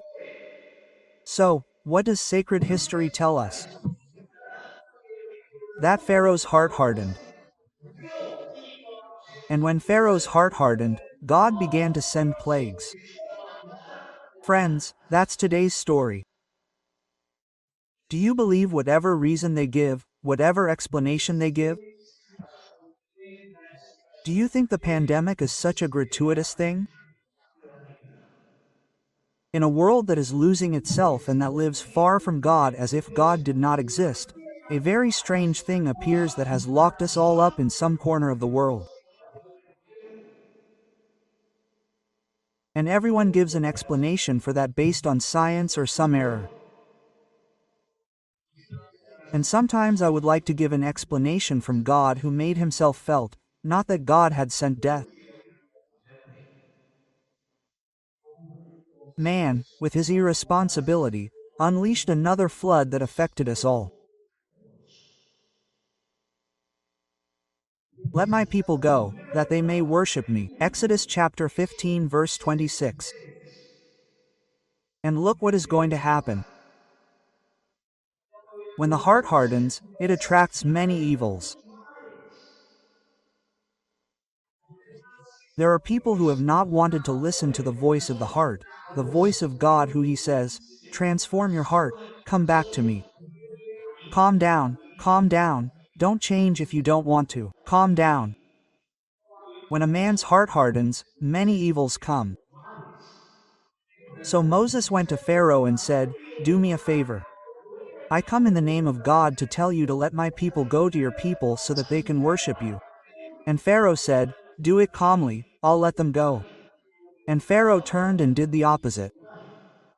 The first plague came, the plague of blood, then the plague of frogs, then the plague of lice, then the plague of flies, then the plague of cattle, then the plague of boils, then the plague of hail, then the plague of locusts, then the plague of darkness, then the plague of the death of the firstborn, a mockery of God.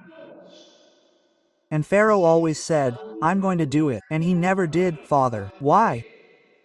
Because when your heart is broken, you fill yourself with promises that you never keep.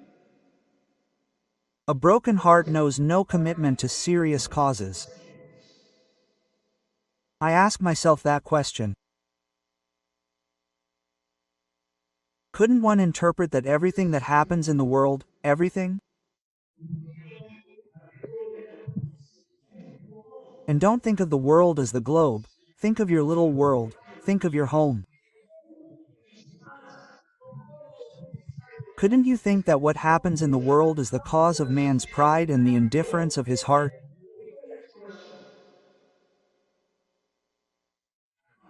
So much evil, even wickedness that has come to my house. Things that you thought would never happen and have come to your home.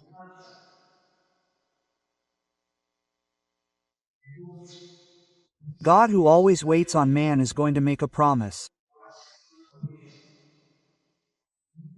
No more plagues if we return to him. No more plagues if we return to Him with a humble and sincere heart. Look what the Word says.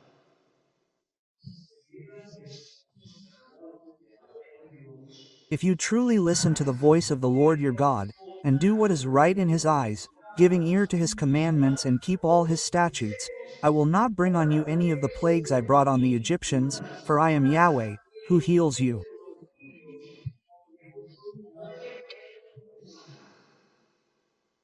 He did not come to destroy us. Destruction comes from broken hearts. When a person has a broken heart, he ends up breaking the hearts of others.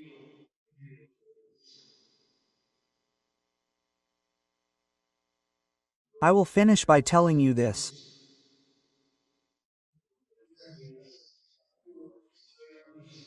The prophet Isaiah in chapter 19 tells us, the Lord has said, 19:23, these people honor me with their lips, but their hearts are far from me.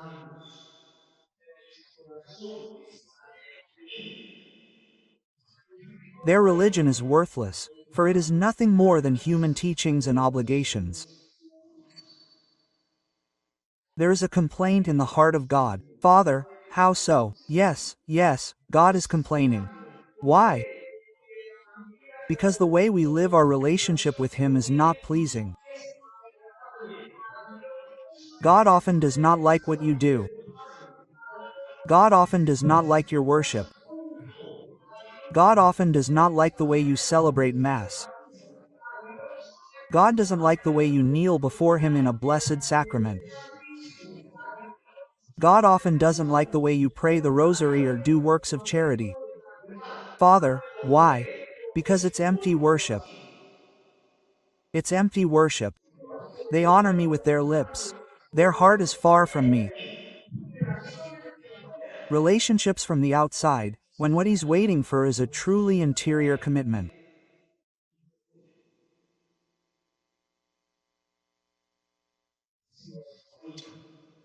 That beautiful heart is broken. That beautiful heart is broken.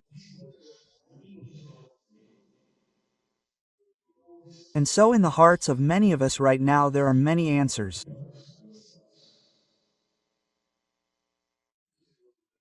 Our hearts are broken because our relationship with God is broken. Don't look for another way out of that. Barrera is going to be a song that will remind us of that. When one separates from God, when one lets go of God's hand, one's life is broken. You don't have to say what they're doing to me. You don't have to say why I'm going to go to someone to tell me what's happening to me. No, God brought you to Monte Maria today to tell you that what you are sometimes experiencing as a misfortune is the result of your broken heart. It is the result of a broken heart in children. It is the result of a broken heart in a mother. It is the result of a broken heart in a father. It is the result of the broken hearts in a marriage. A heart is broken, and if a heart is broken, life is broken, desires, dreams, strength, and motivations are broken, and one wants to break oneself to the point of wanting to die. Do you know what the saddest thing of all is? That in everyone's heart there is still a longing for the beautiful heart that God gave us.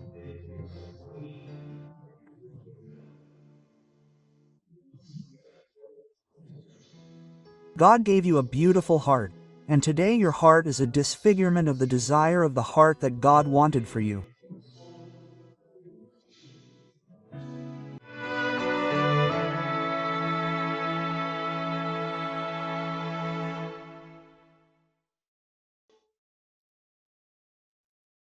We have read the first reading from the book of Exodus, and from that reading I am going to propose 7 keys to moving my business forward or to sustaining it. Ready? 7 keys that you are going to keep in your heart.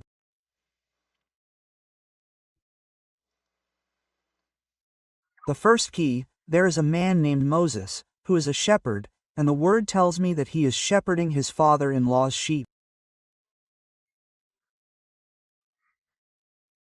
One day he went out into the desert with his sheep, and that is where the first key comes in.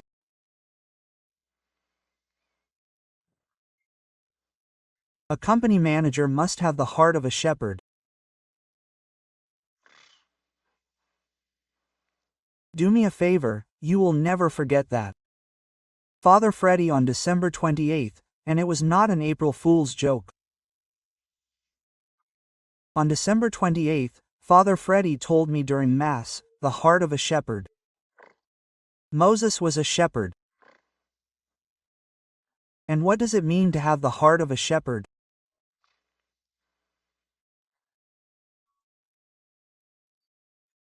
It means that you do not only work with machines or that you do not only have a number of instruments at your service. You work with people.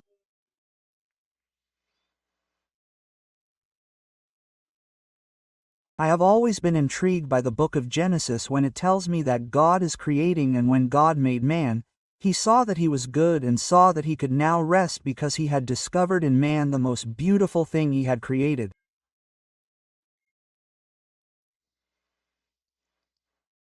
In your company, you have the most beautiful thing that God has created. You have people, and they are the most important thing.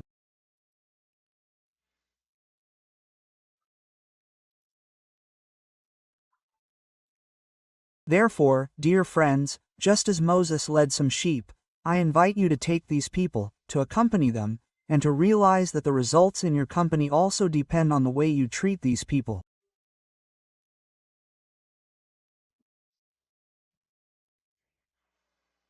I will repeat that.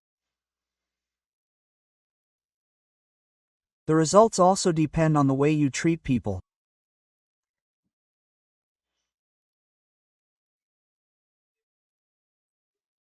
Never forget that you have the heart of a shepherd. Never forget that they too, each one of your workers, has a heart, has stories to tell, has families to support, has realities to face, has wounds to heal.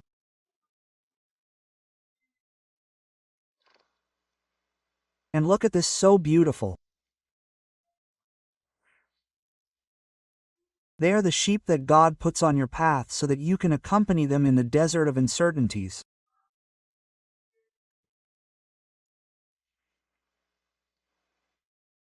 There are workers who only have you, who are their boss. Do me a favor, love those sheep very much because you have a shepherd's heart. Second idea, second key. How many are the keys? 7 piles.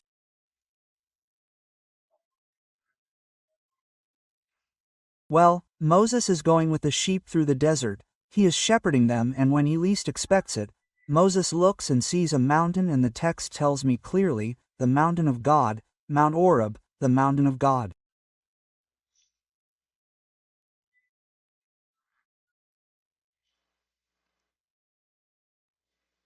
Second key, you have to learn to seek God. Moses is working, he is doing what he knows how to do, he is leading and bringing sheep, but he does not forget God. He is able to see the mountain where God dwells in his daily work, in his company, in his business. I ask you to please never stop looking at the mountain. Never. Never stop glimpsing that God who rises with you, who moves with you, and who is ready to do business with you.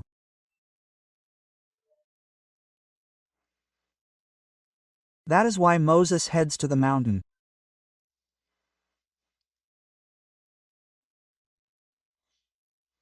Don't stop looking to God for a single day, and you will always seek, every day of the year 2025 and beyond, for all your actions to be directed toward the Lord.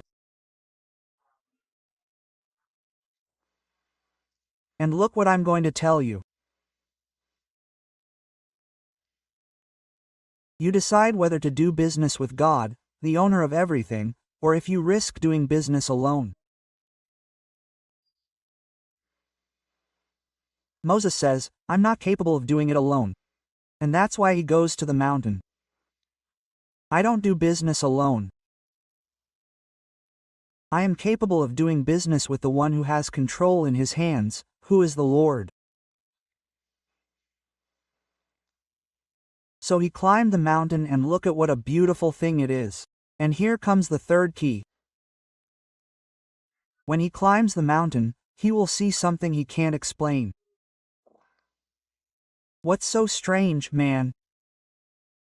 He sees a burning bush that is not consumed.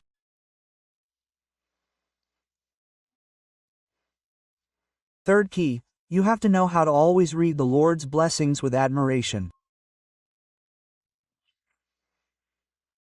You can't get used to blessings.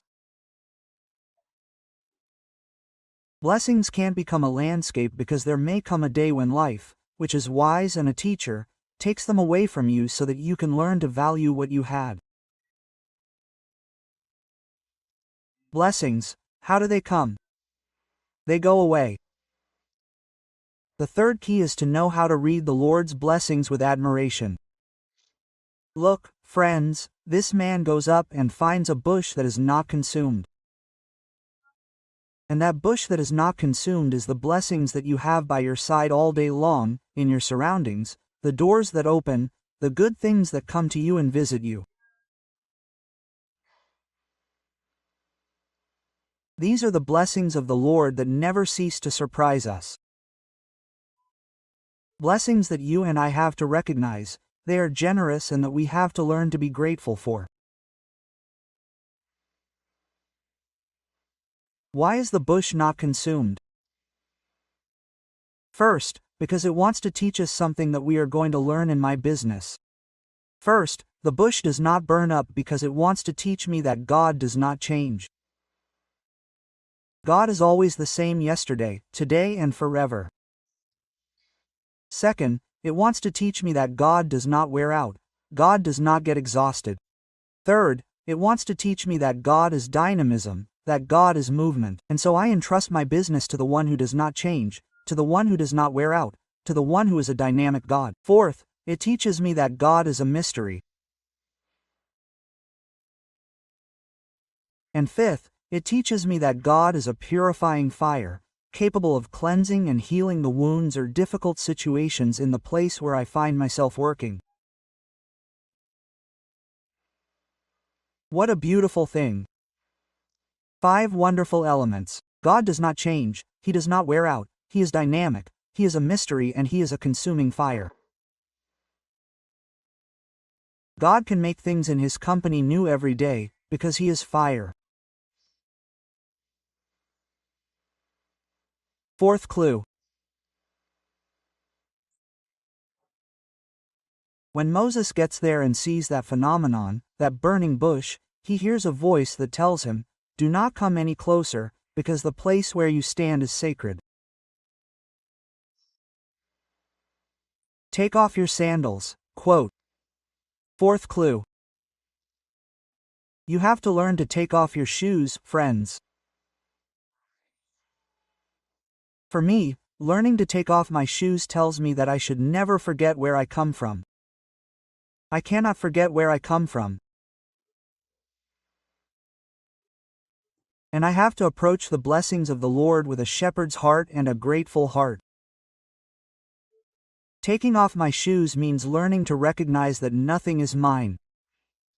Nothing is mine, everything belongs to God. And if it is from God, I learn to assume the realities that God places in my hands to administer them. I assume them with tact, respect, and delicacy.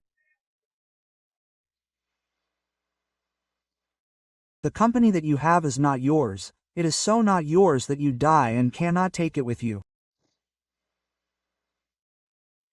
You are administering it, administer it well, with tact, respect, and delicacy. And look at this that I am going to tell you. Entering barefoot into God's realities means always recognizing them as a blessing. Your company is sacred ground. Your company is sacred ground. It is a blessing from heaven. You have to treat it as such. There are people who have not known how to value the things they have, and that is why they are not grateful for them. You have to enter barefoot into these everyday realities.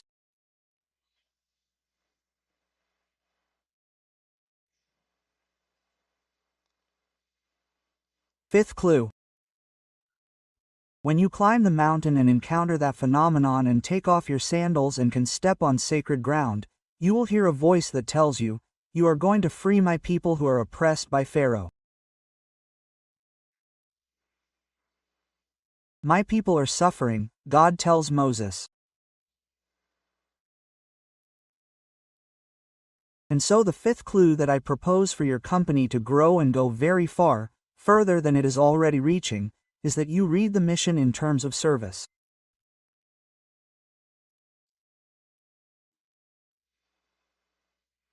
How beautiful, man!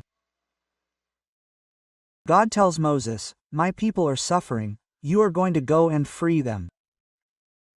Reading the mission in terms of service. The world today is suffering as the people of Israel were suffering. The world is suffering today. With your work in this city, you have the responsibility to transform the world. Many pharaohs have oppressed it: money, corruption, drugs, the sensuality of the world. And we are called, how beautiful this is! We are called by the company to free people from their oppression. My job as an entrepreneur, because I work hand in hand with him, is to free people from their oppression.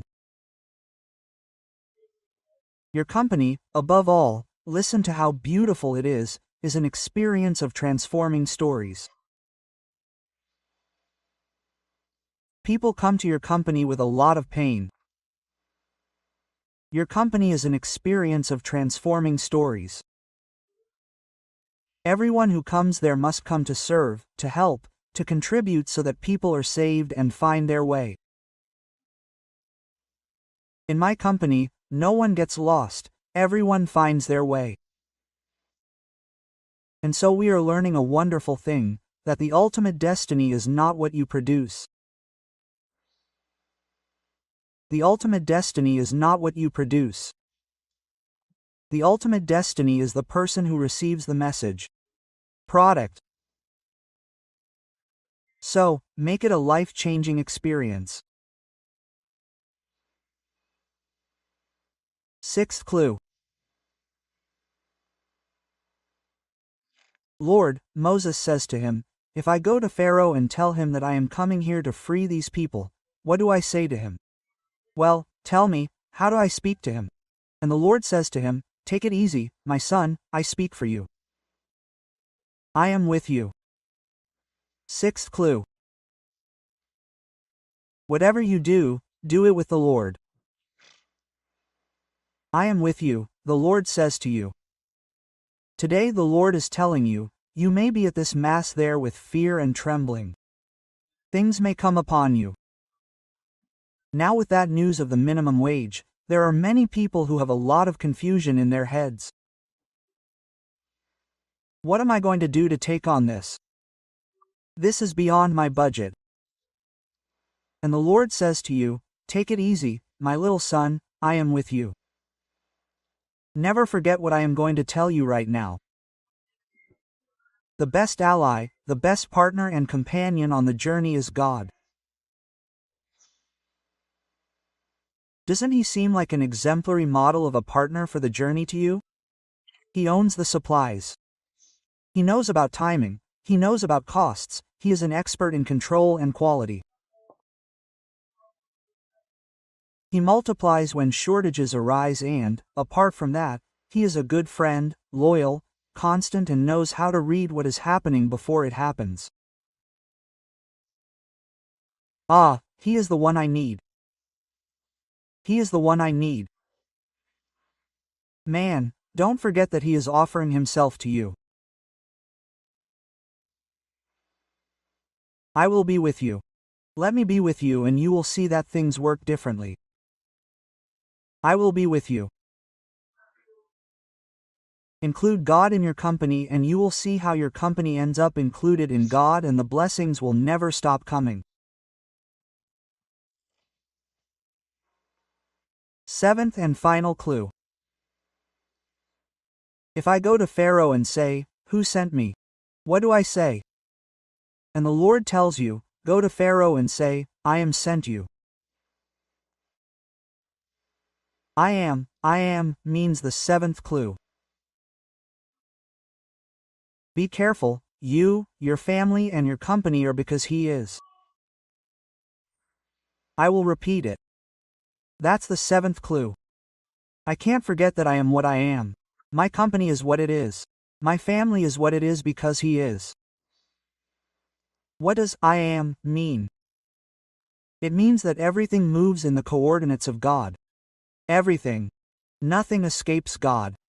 Nothing leaves God's side and that nothing can be without Him. Nothing. That's why the gospel reading we heard. Without me, you can do nothing. You may be doing well for a day, a month, a week and you may be happy because the little beads are growing, but sometimes that's just a day or a month's worth of success. This moves in the coordinates of God, of the one who is. Listen carefully, nothing can be without Him. That's why, hand over your business to the one who makes everything possible. Quote, I am on the lips of God means discovering the best strategy for being a business. What's the big deal? That one is working with the one who is. That's the most important key to being a business. I'm working with the one who is and He is everything. No,